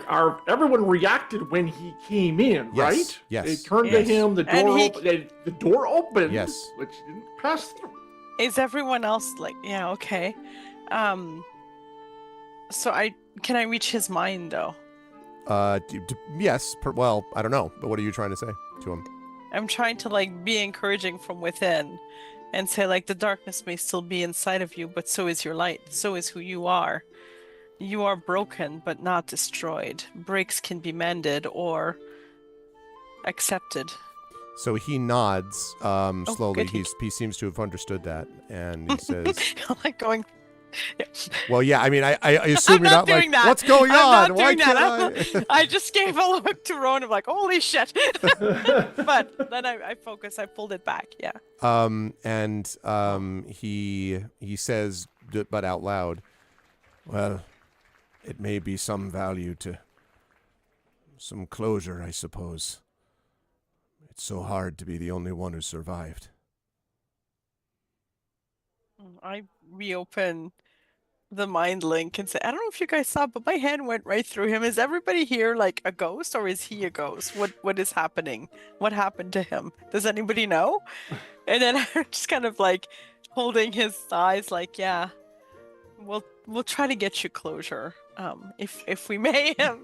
Is there anything I can do to detect if he's Channel actually... divinity. Oh, channel to divinity. Blast them away. No, she can detect undead. Oh, fiend, there you go. fae, Mhm. that kind of thing. Mm-hmm. Well, detect evil and good, which I can do at will. But pretty sure he's a ghost. That's, or a damn good illusion. Yeah, okay, I will use channel to divinity to... What is it? Sense... A fiend or undead. Determine if he is the undead. He is undead. Oh. He doesn't know. This goes over the line. He does not know he is dead. And it is convenient. I believe it was convenient that he arrived now because we were searching for him. We needed him. His spirit is still trying to find peace. And not until his banner is returned and his people's story ended will he. Exactly. He doesn't need to be tortured with that. He will know when we bring it back. Okay. Do we want to get a different person from his clan? They're all dead. Undeady. They're all dead. They're all dead. One quick correction. There are some Clan Soldarak people, including the youngest dwarf who spoke to you, Yeah. but there's But nobody in his expedition, which was, Right. yeah, like they're all No dead. one, they would I be mean, not according to him helpful. anyway, they're all dead. The map, though, he gave us a map. Is that... He did Can I give- take it? He Is did. it real? The map is real, yes. You can feel And it, the touch belt it. is real. Yes. Well, he hasn't given you the belt, but it looks real. But the map definitely is real. I guess I'll take the map and thank him and say thank you. We'll try to bring closure to your story and whatever assistance. Now he doesn't really need the belt, so I'm thinking somebody else might be able to need the belt. Take the belt. You know, whatever assistance you may provide I us. take it, but I will give it to somebody else. He's going to give it to you if you complete the mission, to be clear. That's fair. So same thing with the gold, which, by the way, is a substantial reward of gold, supposedly, but that also would be upon completion, so to speak. The map you get up front because Ghost gold. Yeah, He's a ghost. You might not be great at right. banking. It's like the Pirates of Caribbean gold that it disappears in the light or whatever. Yeah. Loses its luster. Okay. So while Merame is still speaking, I'm going to scan the rest of this tavern. You said that there are other clan members here. At least one that you know of, yeah, which was the young wispy guy. beard. Yeah. Yeah, Yeah. that guy.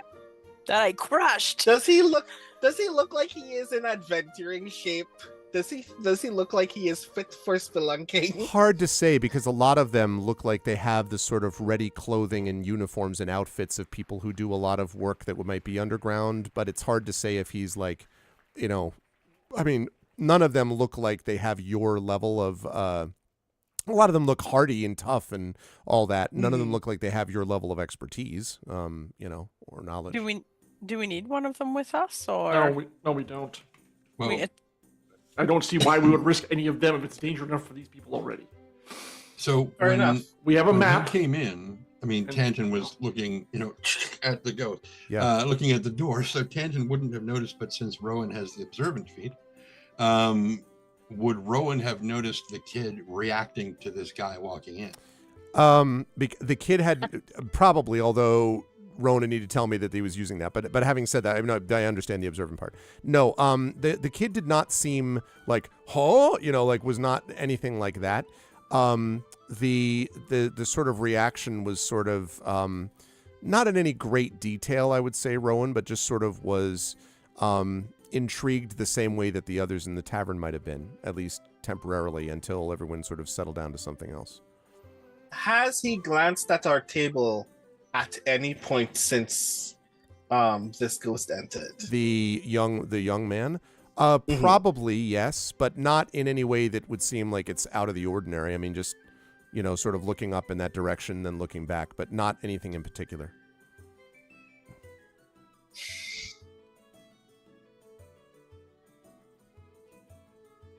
I get up and walk him. Okay.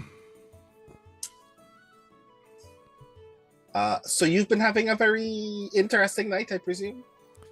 And he looks up at you and, oh, well, your companion there had some interesting things to say. That was part of the reason I talked about it in that way. Some of these people need to remember that it's about life going forward, not always life going backward. So, your tale teller knew what she was about. Fair enough. Our crew is very adept at being able to say the right things, and Merame chief among them. But you must still be commended for your ability to hold an audience like that. And he says, well, thank you. I wish that some others understood it the same way. Most people think I'm too busy trying to cause problems. Fair enough.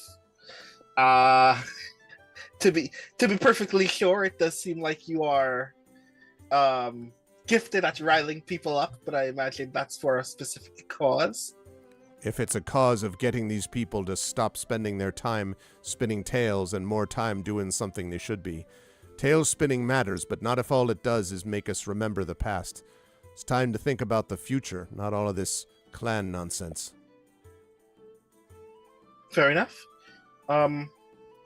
You wouldn't happen to know anything more about the gentleman that we were speaking to earlier, would you? The gentleman, you mean? Oh, and he looks over. You mean Rolforor, then? Yeah. He says, well, there wouldn't be a whole lot to be able to say, because it's been a long time. The last time that I saw him here, I was but a dwarven lad. He doesn't come here all the time. Oh, it's been quite some time since he's been here, in fact. Pardon my mortality, but quite some time for your kin. is a vast feat of the future for some of us. When would you say is the last time that you've actually seen Rolf Aurora around these parts? And he rubs his chin and he says, well, it was the first time I'd been allowed in this place with my family. 50 years, I'd say. Rowan tries to hide the fact that 50 years is a hell of a long time. 50 years, yes. Mm-hmm, yeah. Snap a finger. Does it strike you as a trustworthy fellow? Somebody that can be relied on when venturing down below?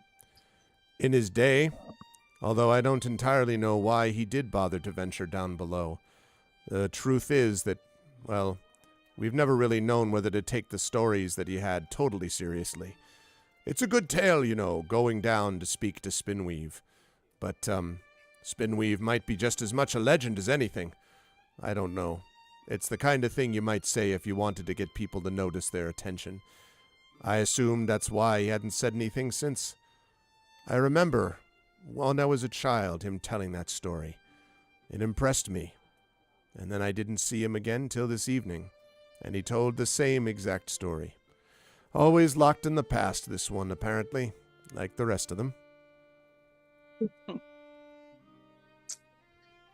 In the past, indeed. Yeah.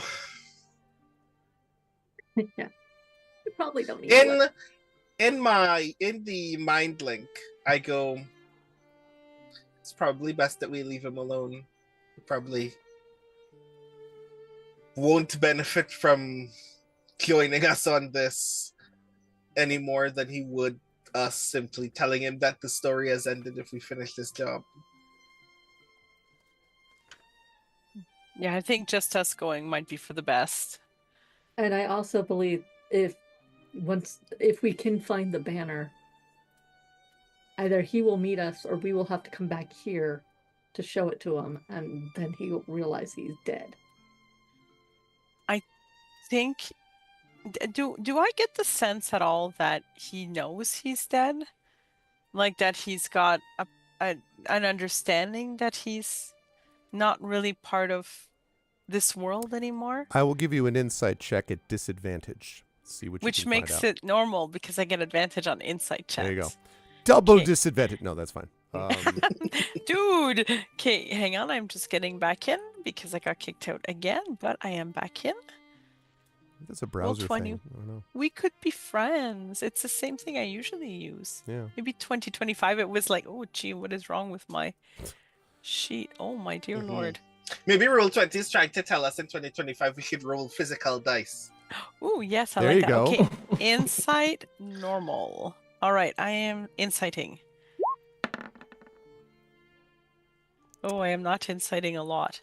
So 13, very hard to tell. Merame, he's so grim as it is and sort of dour that it's hard to tell if he's just like, well, my people, or whether he's like, well, I'm dead. You know, like he's just very, very dour. But he certainly didn't notice you passing, you know, your hand through his body. He wasn't looking at you when it happened, though.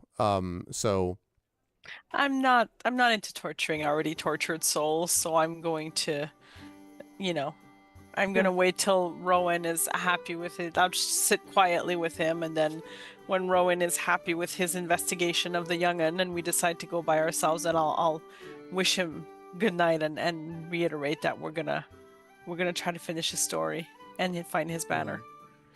And he's go ahead, Ron. Yeah. So at this other table, I give the drink that was for me, which I imagine smells like it can knock me out before I even drink it. You're a little buzzed just from the scent. Yes. Mm-hmm. I offer it to him and go, I'm afraid with my constitution, this is so strong it might turn my insides pure white. So you can have that on the house. Oh, well, thank you. And he, you know, and he takes it from you. Downs it in one gulp, I presume. He takes it from you and he says, thank you so much. And again, good tail spinning, glug, glug, glug, glug, about half, from all of you, and then wipes a little bit of foam off his mouth. Yes, and same to you. I hope that at some point we do share another spinning of tales in the future, and if I might leave you with anything, I will tell you that you are right that we should always be heading in the future, but there is always something worth knowing about the past in order to get there. And I pat him on the shoulder and I leave. By the way, when you pat him on the shoulder, it's definitely a shoulder. Your hand is not passed through. Real physical shoulder. Yes, real physical shoulder. Nice. Okay. No, if this entire tavern was full of ghosts, the whole thing could go. Ah! Then it's like, wait a minute, what if you're the ghost? What? Oh, God. Okay. Okay. So when you go back over, Mary, go ahead, Ron. Yeah, sorry. Yeah, and then I come back to the table and I tell Rolf Roar, we were already more than willing to be of assistance to you, but now more than even before. If you need hands, you have ours. And he nods. He says, "Thank you.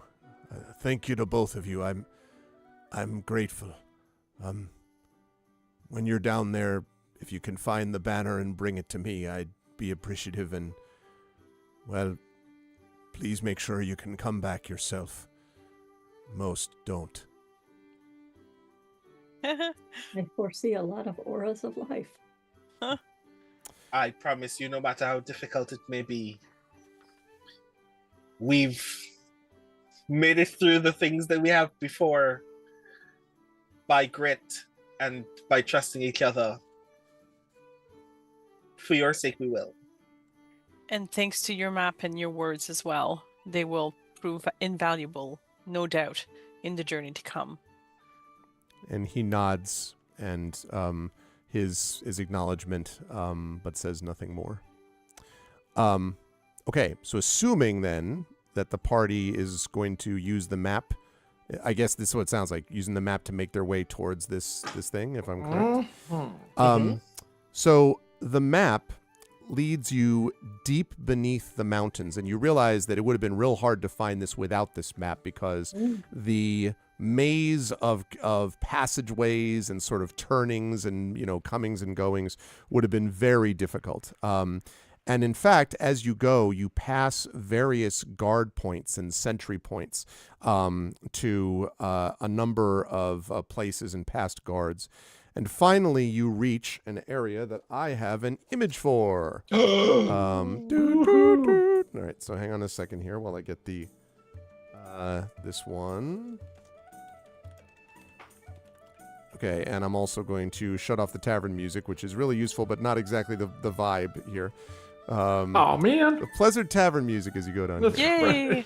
No, we're looking more for something. Didn't leave tavern. I think we took a wrong turn somewhere. I think we're looking more like this. Let's go with that. Hang on a second. There we go. Okay. And the thing that you see... Again, sorry, too big. There we go. This is the entrance that you see, and when you come to it, there's one last sentry post, and the two dwarven guards that you can see are there, sort of heavily armored. I feel like I keep saying grim, more grim, double grim, grim, dour, dour and grim. But these ones just sort of look at you, and at first you think they might try to stop you, but instead they just shake their heads, and both of them sort of wish you luck as you pass through. There are flickering, ever-burning torches that light the way through the empty halls beyond.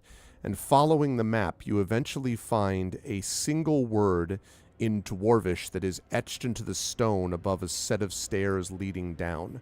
You don't know, you happen to know what this is because you've seen it elsewhere within the town. It is a sign which reads, "Warning." And at the bottom of the stairs, and you can feel the sort of darkness, the dankness, the dankness, the dampness as well growing, and the cold as you go down below. And as you get all the way to the bottom, you hear from somewhere ahead of you, you hear this.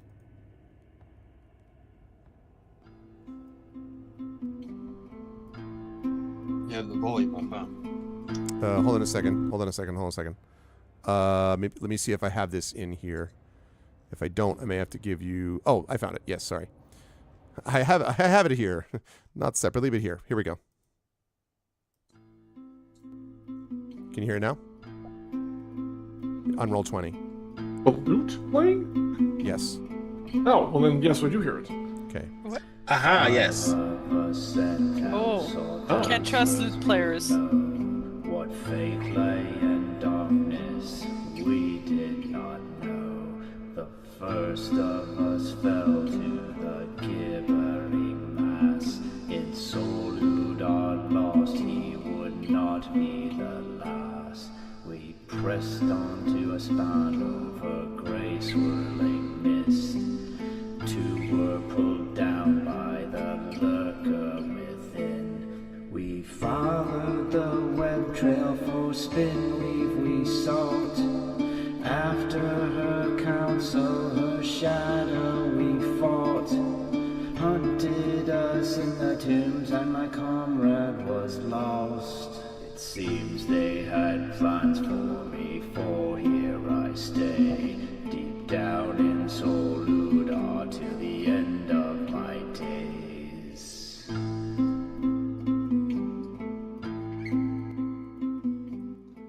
Fun, grand. Oh, I didn't know that was the words of the other verse to the Gilligan Silent theme.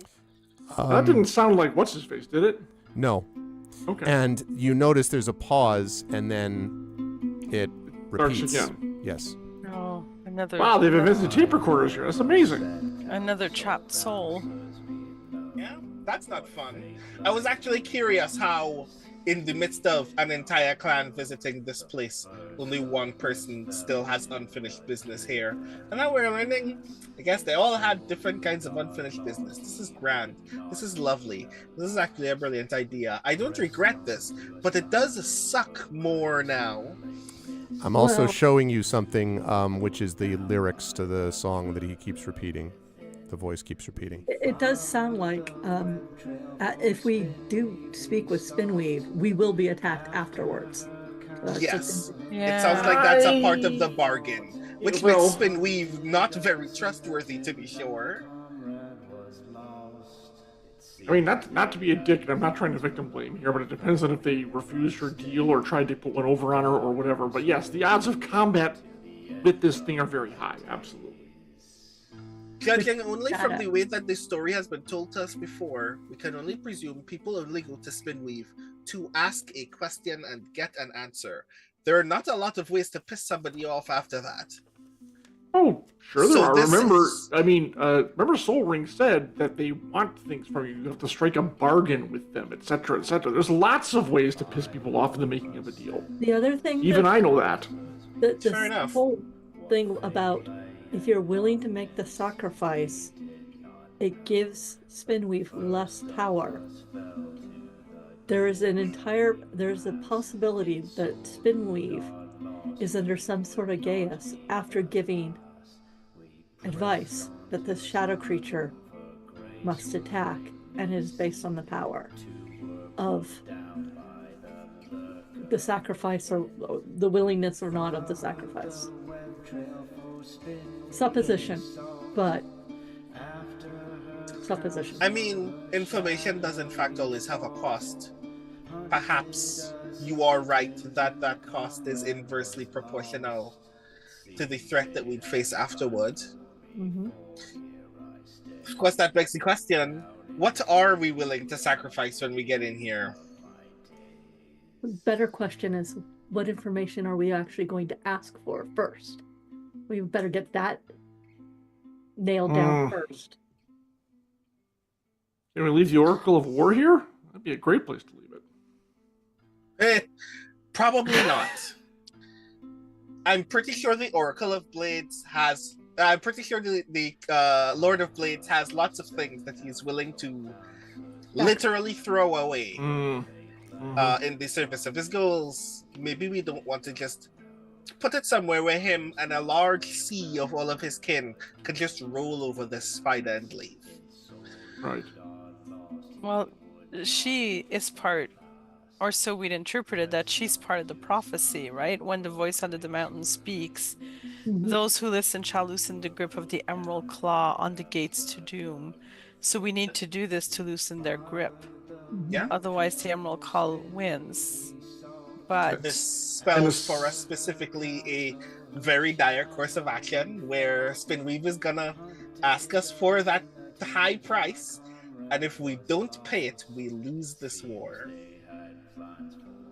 No and pressure. die in this cave. That too, but we also lose this war. What do we know about? I mean, we heard about the shadow who came and destroyed the dwarves. What defenses do we have? How can we stop ourselves from becoming ghosts ourselves, which will be much less useful at stopping the war if we are.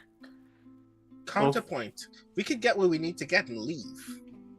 We can flee. That's what teleport is for. I'm more than happy with that, but I'm afraid she'll stop your spell somehow. Fair. Natural enemy of shadow is light, which we have in abundance, both within, and Alarian activates their Star Sword, and without. I point at Nisiana and go, I mean, apparently Eberron is on our side. Is it not? Is it only apparent? How can you say apparent? I turn to you and I say, because I trust you.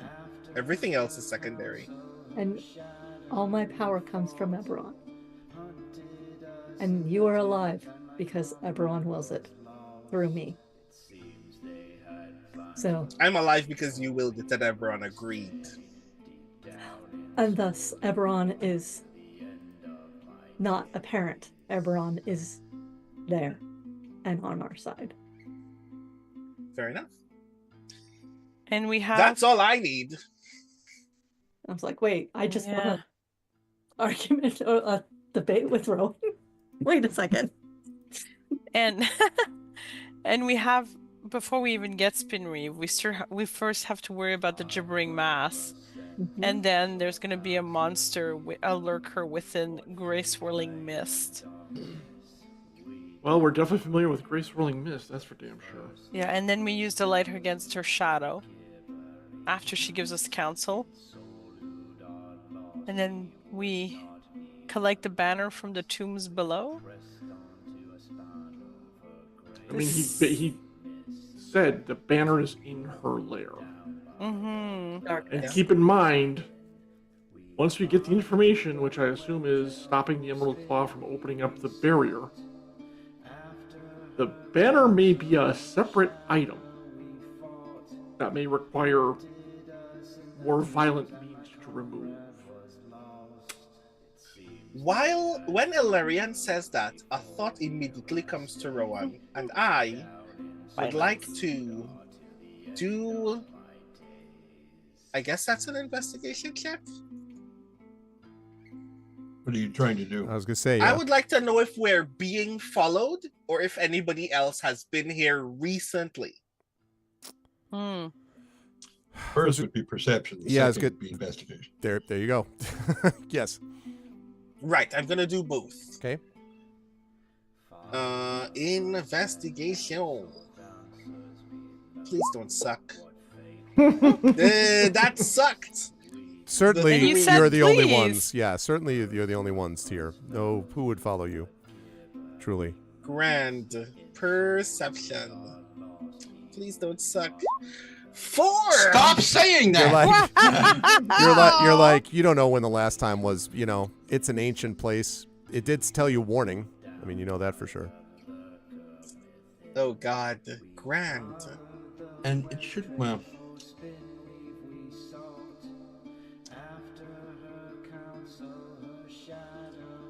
Well, cool, fun.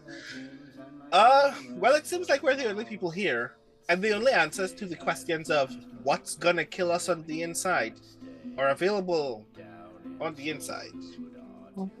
Well then, we ready? Nope, but we can pretend. I start pushing the door. When you push the door, the door actually was open, but the stairs leading down, and you heard this sound as you were coming downwards. And in fact, I have a map I will show all of you. Although it is a map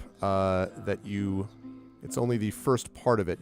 By the way, you have used his map to get here. So this presumably is the very inner area, I guess you might say, of it's not the center of the lair, but it's definitely like you would not have gotten there without the map. And as you arrive here, you folks can feel free to bring it's way up. down at the bottom. Okay, I was like, where's the thing?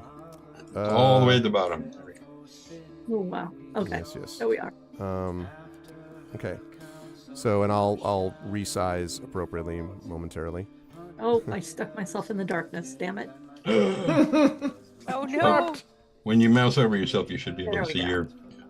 Although that's very appropriate, right? It's like, and Nisian is lost forever. It's so dark, we've lost ourselves. Yeah, exactly. When the darkness happens and Nisiana gets scared, spirit guardians. That's true. That's true. Let there be light. Okay. There we go. Let me just reduce people to their proper sizes. You actually don't have to do that. You could just cast any cantrip, and your dragon mark will light up the entire freaking room. But this is. Okay, hang on a second. Then that means in the tavern. All glowy. There we go. Okay, and then spanner. No, great. Okay, so everyone is there now. Okay. As you, so this hall opens onto a square room that is draped in strange webbing. And there's another hall exiting to the west, which you can see over here, and heavy double doors that are set in the northeast corner. But the song that you heard originates from a dwarf. You can tell that because of the stature, is dressed in a similar way to what you noticed from Rolflor up top. But his back is turned to you, and he is singing the thing that you hear. Where is he? I will place him now. Oh, wait, sorry. There. Don't see him. Nope. Hold on. I don't have it out yet.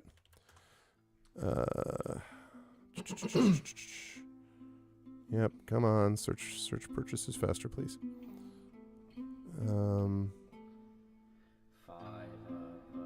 There we go. Okay, and then this. Kind of catchy. Okay. I mean. Okay. The largest dwarf ever. Okay, and then let's see, A can I giant zoom out? dwarf. Zoom out It's enough. like Peter Dinklage in the Marvel movies. All right, it's turned facing away, sort Yeah. of over on that side. 5 foot squares or 10 foot squares? These are, I believe, 5 foot. 5 foot squares. Yes, 5 feet. Cast detect good and evil on him. Is he undead? I'm assuming he is actually, but just to confirm. Well, are two different questions. You're asking about detect good or evil? Mm-hmm. Which detects celestials, fays, undead, aberrant, all that shit. Which is weird. It doesn't tell whether it's good or evil, just what type of creature they are. Undead and evil. And as you sort of cast that, he turns around, and for the first time you can see what he looks like. He stops singing, and you see that he is a cadaverous dwarf, gray, rubbery-looking skin, glassy eyes. And as he turns to face you, you see there is a thick coil of webbing running up from the floor and underneath his shirt. Oh. And he looks at you and he says, Dwarven puppet. Welcome. Why have you come? and that's where we're going to end our session for this evening. Good timing, 10-2, just like you wanted. In the lair of Spinweave.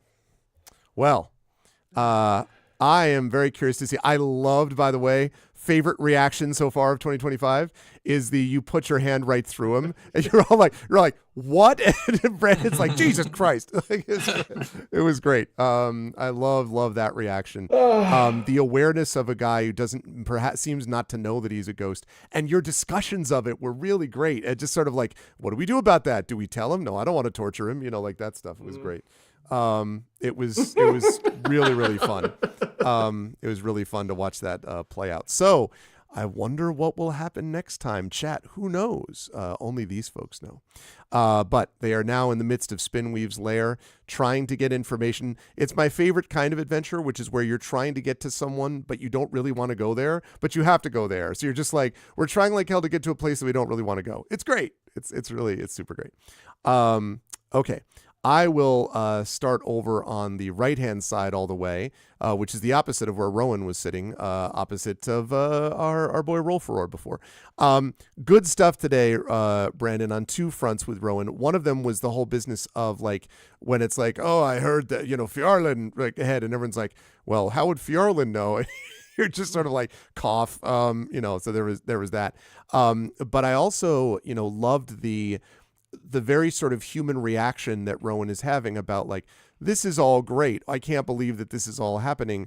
Even going over to talk to the other clan member. And a part of it I know was to try to find out, should we bring this clan member with us? Part of it is also, are these people all ghosts? So that was really funny. And now you're going into the midst of this area where what is this weird, creepy, powerful, shadow, sagey, spidery thing to do? Very fun reactions to watch play out from Rowan. How did you feel about tonight? Where will the lovely folks find you next, Brandon? Mm-hmm. So this was fun. Always love Rowan being in a situation where he can't just con his way out of a problem. So being in that tavern was quite a sight because he was prepared to just game this interaction. Mm-hmm. That Roll for Roar was just going to be like, I need something in these caves. Can I trust you all to do the thing? And he'd be like, yeah, sure, we'll do it for X amount of coin. Right. Trust us to not sabotage you whatsoever. And then he tells us this very sorrowful story and then reveals that he is no longer alive. And I'm like, grand. This is not a con anymore. That's delightful. So wait, you had no urge to be like, I can con a ghost? Like, how smart can he be? He's dead. I mean, geez. No, because the other thing is obviously, and I feel like this is a thing that I've said before on a previous episode, which is that old line that people give all the time, you can't con an honest John, is not like a rule that is given to you. It is a guideline for how to not screw up. You cannot deceive someone who does not like need anything by subterfuge. Mm-hmm. Everything that Roll for R has told us is earnest. He has lost his loved ones. He just needs his banner. You can't rob someone of that. And the moment that Rowan sees that, he's like, cool. Not only are we risking our lives against giant spider thingy, but we're doing it for someone who is too dead to actually reward us. But we have to do it because it's the right thing to do. And at that point, I was literally going over to the other guy to go, can you please confirm for us that you can see that this has happened? Yeah. Because if it's only the two of us, we will never be able to explain this to you in the future. So that was delightful. Also, that was my genuine reaction in that moment. I was prepared. No, I could tell that was not fake. We were going to be in combat. I was prepared for you to tell us that Mermaid just lost a hand. Yeah, me too. He sucks her in. I was not prepared for he is already dead. So cool. Thank you for surprising us with that, which we should not have been surprised by actually in hindsight. So yes, that was fun. Also, to me, I want to say my the reaction that I was fondest of this evening was getting to tell Nisiana that I don't trust Eberron, I trust Nisiana. Oh, that was great too. Yes. Yes. So yes, that's gonna come up again, surely. So yeah, and also Fierlan, who tells Fierlan things? Fierlan has no reason to know things. Cough, cough. Why would anybody, who on earth would possibly go all the way to Fierlan and give up top secret information about the King's Citadel who nobody is supposed to know about? Cough, cough, cough. Could never be me. So yes. Hi, everybody. I'm Brandon O'Brien.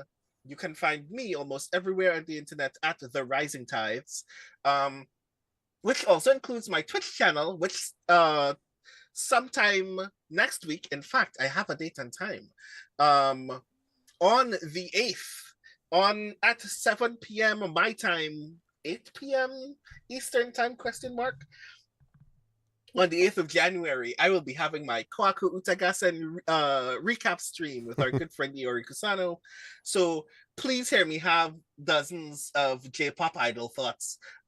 It will actually be a lot of fun.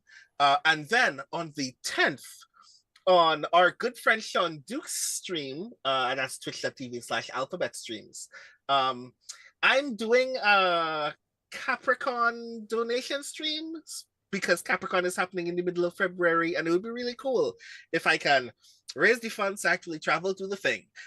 So Sean and I are going to be playing some games very badly and talking about geeky stuff, and I will be reading lots of poetry. So if none of you, by some miracle or tragedy of the past 3 years, I've never heard any of the poems from Can You Sign My Tentacle, you should come and check that out on the 10th, because I will be reading from the thing. I think that would be really cool. And I've already told Sean that if we raise at least $600 on stream, I owe him a one-shot of an RPG. So that has to happen. That please compel me to make that happen. I think he deserves it. So yeah, and the next time that you will see me here is in 2 weeks for more Eberron. I want so badly to figure out what is the next thing I will be GMing on this channel, but it is too soon to say what that will be yet. Well, there's one. I would like that to happen very soon. I was going to say, well, there's one thing that that you're likely to be GMing in the not too distant future, right? I mean, related to a certain project that you're working on. Yes, that's going to be happening very soon as well. So please continue to bully me into playing things. I like to do the thing very often. And hopefully the next time that you will see me in person is at St. John's University for the very cool thing that we will be doing alongside Marie Bilido and our good friend Brian Tawara. Because it's going to be really rad. We still have not confirmed yet whether non-students can attend. No, I did find that out. Yes, it's open to the public. Oh, yay! Yes, it is. And which means that Carlos Hernandez is going for sure, because he already told me that. So, yes, nice. Open to the public. So please spread the word. Please tell do everyone. The thing. Yes, please do the thing. I would like to meet more of you in person. Yeah. And I think that it would be really rad to be in an educational institution and talk about all of the weird feelings I have about speculative poetry to kids, to like people who are still 18 to 20 would be hilarious to me. I am an old man. I just want people to discover speculative poetry all the time. So Trent and I are like, oh yeah, old man. Oh God. But yes, if you can be there, please join us. I think it would be really cool, because I think giving us the opportunity to talk about speculative writing in an academic setting only continues to legitimize that which everyone else keeps trying to delegitimize and fails to do so. So please join us if you can. Yep. No, for real. And it's exactly one of the reasons that I was really happy that I wanted to push it, and why I was really proud of my university, honestly, and my college, to be like, yep, this is important, and to agree. So good for them. I give them credit for that, and I'm really excited that he'll be able to come to a university that is itself got a bit of a historic angle, founded in 1870. So it's been around for a while, and it was the largest one that was supposed to serve the metropolitan area. That was its mission. So I am excited that it will feature these three storytellers. So thanks, Brandon. And I'm, personally biasedly excited about Greyshade, which is coming soon. It's going to be awesome. I cannot wait. Thank you, Brandon. Good work tonight. Jen, great work as well as always from Nisiana. I loved also your reaction to the whole ghost reveal, where you were like, and then you were like, is this a ghost? And it was like, you're like, yep, but it was it was true. Like it was an authentic, like, oh man. So, and also the question of sacrifice, which is something which was very much, I think, on Nisiana's mind, maybe because of, things that Nisiana has seen, the way that her companions have both stayed the same in their core principles in some ways, but also changed, hence the conversations you had last session, etc. So that was interesting. And there may be some auras of life up here, but you're walking into an area that I imagine Nisiana knows is like not pro-health, you know what I mean? Like not filled with sunshine and light. And so it'll be interesting to see how Nisiana manages that. How did you feel about tonight's session? Where will the lovely folks find you next? I thought it was fun. It was fun to watch. I don't think I'm going to be anywhere but here in 2 weeks. I don't think I'm looking at my calendar. My calendar. I have a interrupt schedule over here, which is do I go someplace or, hey, Thursday, my kitten who was injured, Freya, is off cage. Oh, yay, good. Thursday. She is climbing. Well, she's trying to climb the walls. We are not allowing her to do so, much to her chagrin. Try and keep a 5-month-old kitten confined. I can only imagine, yeah. And her brother running around. So my mind is definitely taken up with a lot of that stuff and the Shadowrun magazine and other projects that I'm working on with various other people in here. So yeah, award season is upon us. I have posted a couple of images. I will be posting a blog post about it soon. If you read something, or if you saw something, if you enjoyed something from someone, please nominate people for various awards, because that is important to some of us. It does help our careers. Yes, amen to that. Can confirm. And I want to briefly interject to continue to echo that sentiment, and also remind people that you are in a banner year for nominating poetry for awards as well, because the Hugos will now have a special award for poetry. Yep. And I believe the Nebulas is doing the thing as well. Yep. So please, if you've been reading poetry, do the thing for your favorite poem, because they deserve it. Yep, totally agree on that score with the Nebula and the Hugos. And, if you're looking to nominate a series, I may have a series that may just have right. Also, there's Nebula has a role-playing game writing award for Hugos. I'm eligible for short form editor, as is John Helfers, with the 2 anthologies he and I edited, and I edited a 3rd one. So these are things that, if something brought you joy, please nominate it. Or terror, or yes, hope, or whatever it meant to affected you. If our art affected you in any way that makes you still think about it, please nominate it if it's eligible. Good stuff, Jen. Yes, I agree with that entirely. Thank you. Good work today, and we will see you in 2 weeks as well. Moving right along to John. Interesting stuff today as well from Alarian. I am going to be very curious to see how Alarian also deals with something which is so, in some ways, opposite what Alarian is, an underground demon creature. We also got some lore about the whole war below and all that kind of stuff, and what that's going to be like to a creature like Alarian, who certainly you would know of them, but would have had no encounters or anything like that, because this war took place many hundreds of miles below where you were at every point. So right. That's going to be interesting to me to see as well in this place of darkness. I'm interested to see how Alarian reacts to all that, and I was interested in seeing how you were thinking about that here, and just was loving the image of everyone being like, there's a bunch of dwarves and then all of you, but then Larry just floating next to you. I was just like, not the norm that we would see. How did you feel about today's session? Where will the fine folks find you next? It was fun. I mean, Alarian was observing a fair amount this time, although they were just as shocked as everyone else at the ghost. They just didn't reveal it because, of course, the face doesn't move. But that was pretty funny. It's very clear this is a destination point for our party. There are several things pointing us this way, despite the, I think, reticence of a lot of us, like, must we? And yes, apparently we must. But Nisiana brought up a very good point, is that what are we asking this thing? And that's something we really do need to get kind of straightened out before we actually encounter it. Which it looks like it's going to be a ways because there's the gibbering thing, there's the mass, there's the lurker, there's this, that, and the other. So it's like, okay, well, we'll get some hors d'oeuvres out of the way before the main course, I guess.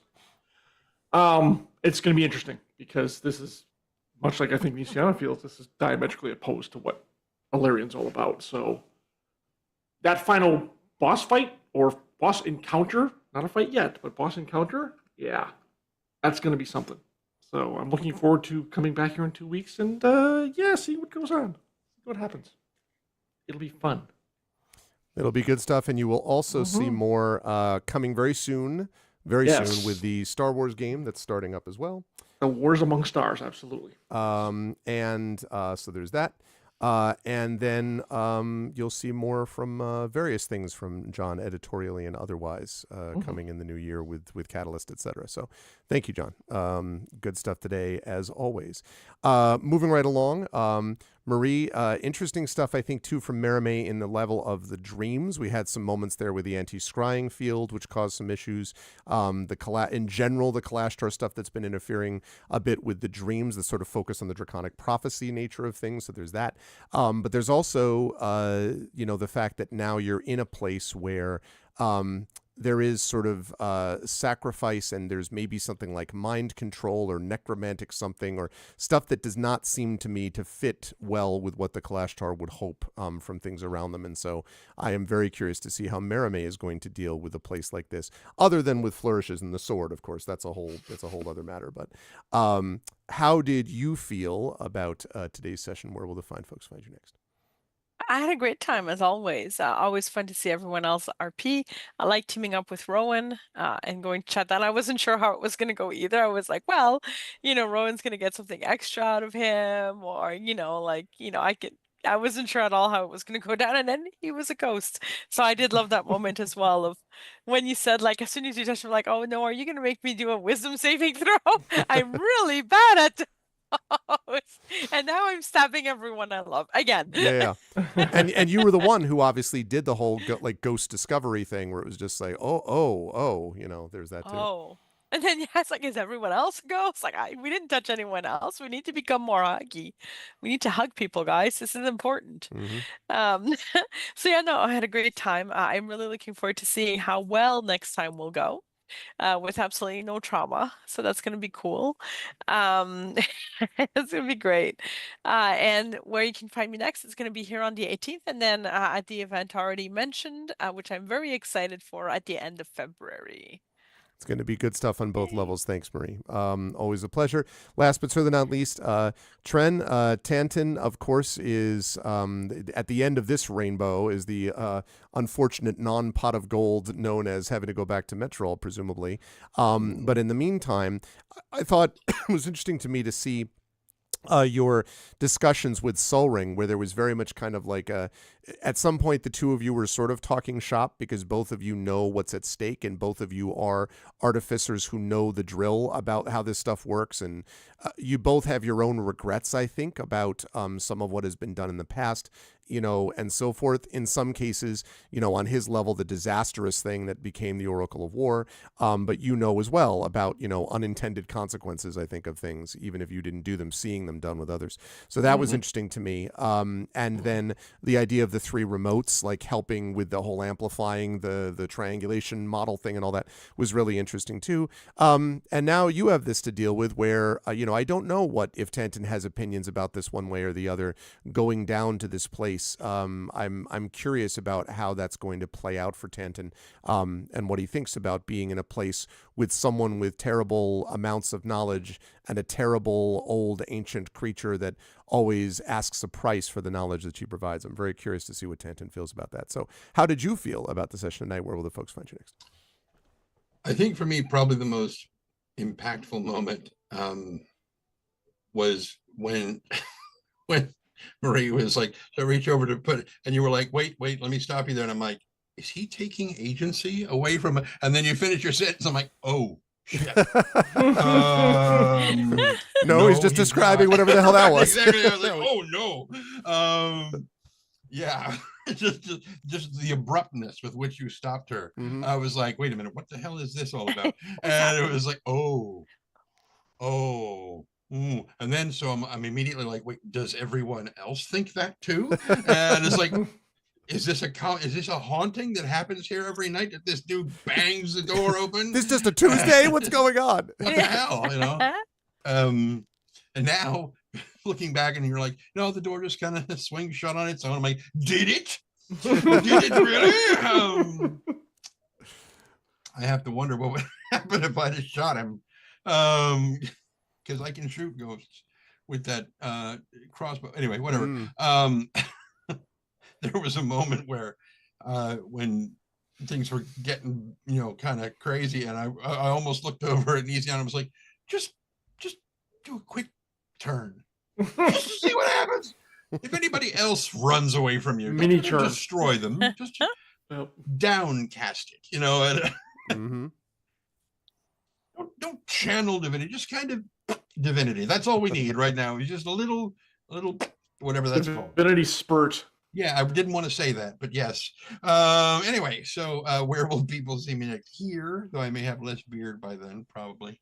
I was debating shaving this off before the show, and then had to go out and get lunch or dinner or whatever meal that was, and then get asked what I think about something right as I put a big bite of salad in my mouth. My bad. So I'll be back here 2 weeks from now. Where will people see me elsewise?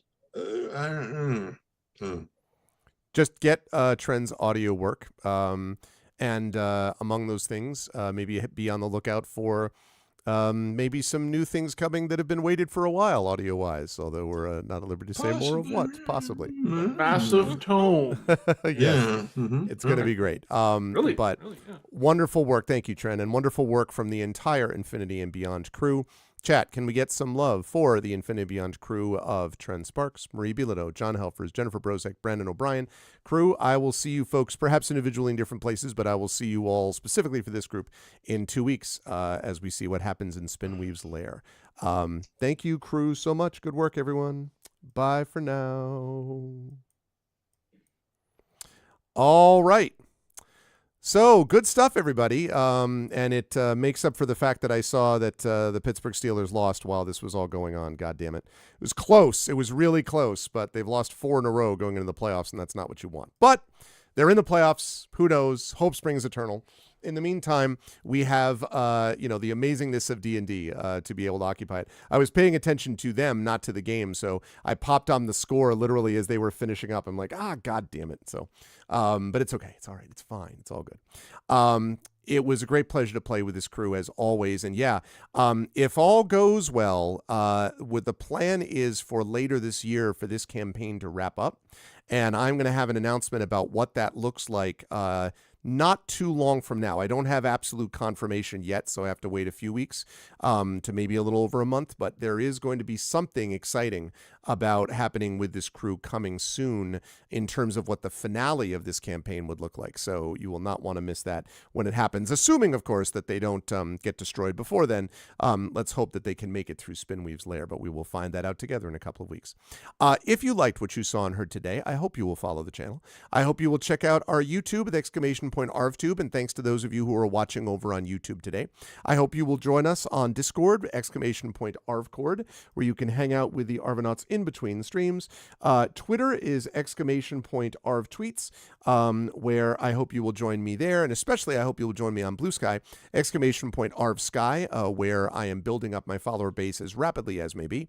And of course, the website for this, arvanelleron.com. Don't forget to check out Hearthglow, which is our limited run podcast. I'm going to be doing a new recording of that next week.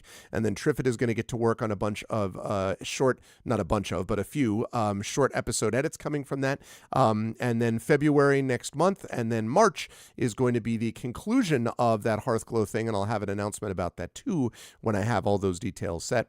And of course, Gen GMs, which is the show that I do with Zach Clay on DM and GM tips, recorded a long form of that, and Live Suing is going to have that all to you very soon. So please make sure that you check things out for that. On the the financial front, !ARV shop. That's my merchandise area. You can get stuff related to the Infinity and Beyond crew, and also stuff for Middle-earth role-playing and Adventures of Middle-earth, and just the basic channel stuff and some other stuff soon as well. Well, thank you, Sean Black. That is going to be coming up there too, so you'll be able to check that out. Let's see. And then the Patreon, !ARV Tryon right there, which is the financial backbone of the channel. You can get some really cool stuff for you and cool stuff for the channel, stuff that you can't get just by subbing. So please consider supporting us there. Would love to get that into triple digits again soon in the near future. So please consider jumping over there and supporting us, or deepening your support if you're already there, or spreading the word. If you can do those things, that would be lovely. Also, speaking of subbing to the channel is really useful. Those custom sub badges and emotes you can use here, there, and everywhere across Twitch. Tari and I are going to get together to do more of those emotes coming soon, by the way. And so we will have more emotes going up soon, and that'll be good because you'll get even more bang for your buck right now. Hey, good to see you, Paul, over on the YouTube channel. Let's see. On the publishing front, Icarus is my graphic novel from Athos Arts. Library is my Tales and Tomes from the Forbidden Library. That's my 5e adventure and sourcebook from Alligator Alley Entertainment. And Greyshade. That is my Greyshade IP. Greyshade, Renegade, and Heretic is the Grey Assassin trilogy. And again, you can get that right now. You can pre-order the tabletop role-playing game of Greyshade at that link coming from Brandon O'Brien, as you just heard, and from Alligator Alley Entertainment, which will be out about mid-year this year. And you can also get the audiobook of Greyshade from our very own Trent Sparks, who you've just heard more from today. So you can get that as well at that link. Please do that. That is super useful. And as always, BLM, Black Lives Matter, important to affirm and assert the significance and importance of Black lives. Help Now, the World Health Organization page on suicide prevention. Important to reach out to others when you need help, and reach out to others when they need help as well. And Ukraine, UKRAINE, to help the people of Ukraine as they fight back, excuse me, against an illegal and illegitimate war with bravery and courage, and send the message we will do so for others in that situation in the future. I want to thank all the wonderful people who made this a great stream tonight. Thank you to my wonderful mods, Dragon Spear, Prince Justin, Shadow Mage, Triffity Mats, The Rising Tides, the best mods in the business. Thank you as well to my Patreon supporters and subscribers. Thank you to Dragon, Prince Justin, Shadow Mage, Triffity Mats, Crit Switch, Sean Black, Trendane. Thank you so much to all of you. And thank you to my wonderful viewers. Thank you to Bob Bear, Black Fury, Gaia Shield, Jagtris, Kooky Canuck, Marie Bilodeau, Nonstop, who's a sub but lurking, Radio Johnny Panda, Saturnius, and Zalvi. Thank you so much for that. And special thanks tonight to my wonderful Infinity and Beyond crew of Eberron. Thank you so much again to Trent Sparks, Marie Bilodeau, Brandon O'Brien, Jennifer Brozek, and John Helfers for being awesome. Reminder that on Tuesday I will be back with Beowulf Age of Heroes as we continue our duet system with Tari Tunes. Then I'll be over on GOG.com, either finishing or coming close to finishing the Songs of Conquest game that I've been playing over there, which will be great. And then next Thursday, we will be finishing up Beyond Shadowgate. So you'll definitely want to be here for all of those things. Next Saturday, of course, a week from today, is Expedition from the Mysterious Peaks. And this campaign that you just saw will be back to you 2 weeks from now. That's going to do it for me. Thanks, everyone. I appreciate you all being here, and I will see you lovely folks back here very, very soon. But until then, everyone, please be good to each other. And as I always say, bye for now. Have a good night.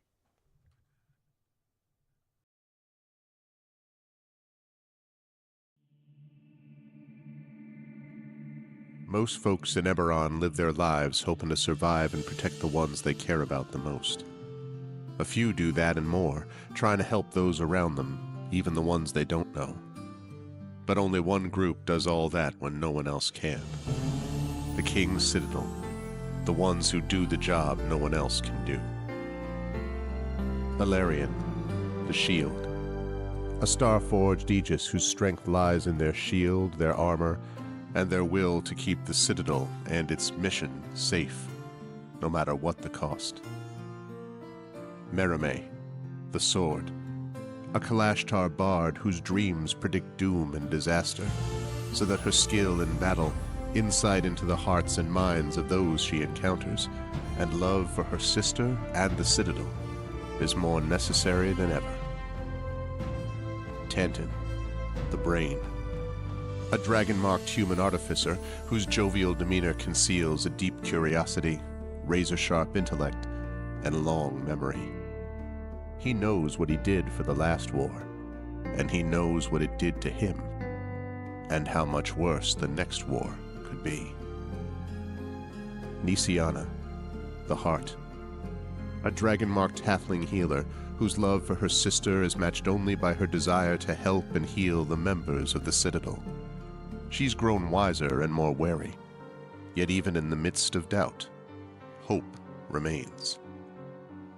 Rowan, the Wild Card, a human wild magic sorcerer who's played a dangerous game for most of his life. He's gone all in to save his friends, but they aren't the only ones sitting at the table. As the shadows gather, will he have the chips to pay if his bet is called? These 5 elite operatives came together to aid the salvage outpost of Salvation, where the Grey hovers nearby, a threat and a promise. With the Oracle of War, they found an artifact powerful enough to end a war, or begin one. They traveled to Sharn, City of Towers, to unravel the Oracle's mysteries while stopping assassination attempts from the terrorist organization known as the Emerald Claw. They found Sky Blue, the daring thief tied to the ancient draconic prophecy, and stopped the Claw operative Arulin Karnak before traveling back to Salvation and into the Grey to repel a war-forged invasion and take the fight to the Lord of Blade's secret fortress Razorcrag. Capturing one of the Claw's most powerful lieutenants and sent to negotiate peace with the nation of Thrain, they survived another assassination attempt and saved the Thrain's leader from the continent-wide vengeance of the Undying Court, only to discover they'd been betrayed by an ally who was not as she seemed. Now the King's Citadel must stop the Emerald Claw once and for all, using their new knowledge and new allies to finish the Claw and gain the information they need about the Oracle of War before it's too late. But can they learn the Oracle's secrets, stop the Emerald Claw, and discover the deepest plans of the Lord of Blades? Only if they remember that in the end all they have is each other and the King's Citadel. Long live the King. Welcome to Eberron. Welcome to Corvair. Welcome to the world within and without Salvation.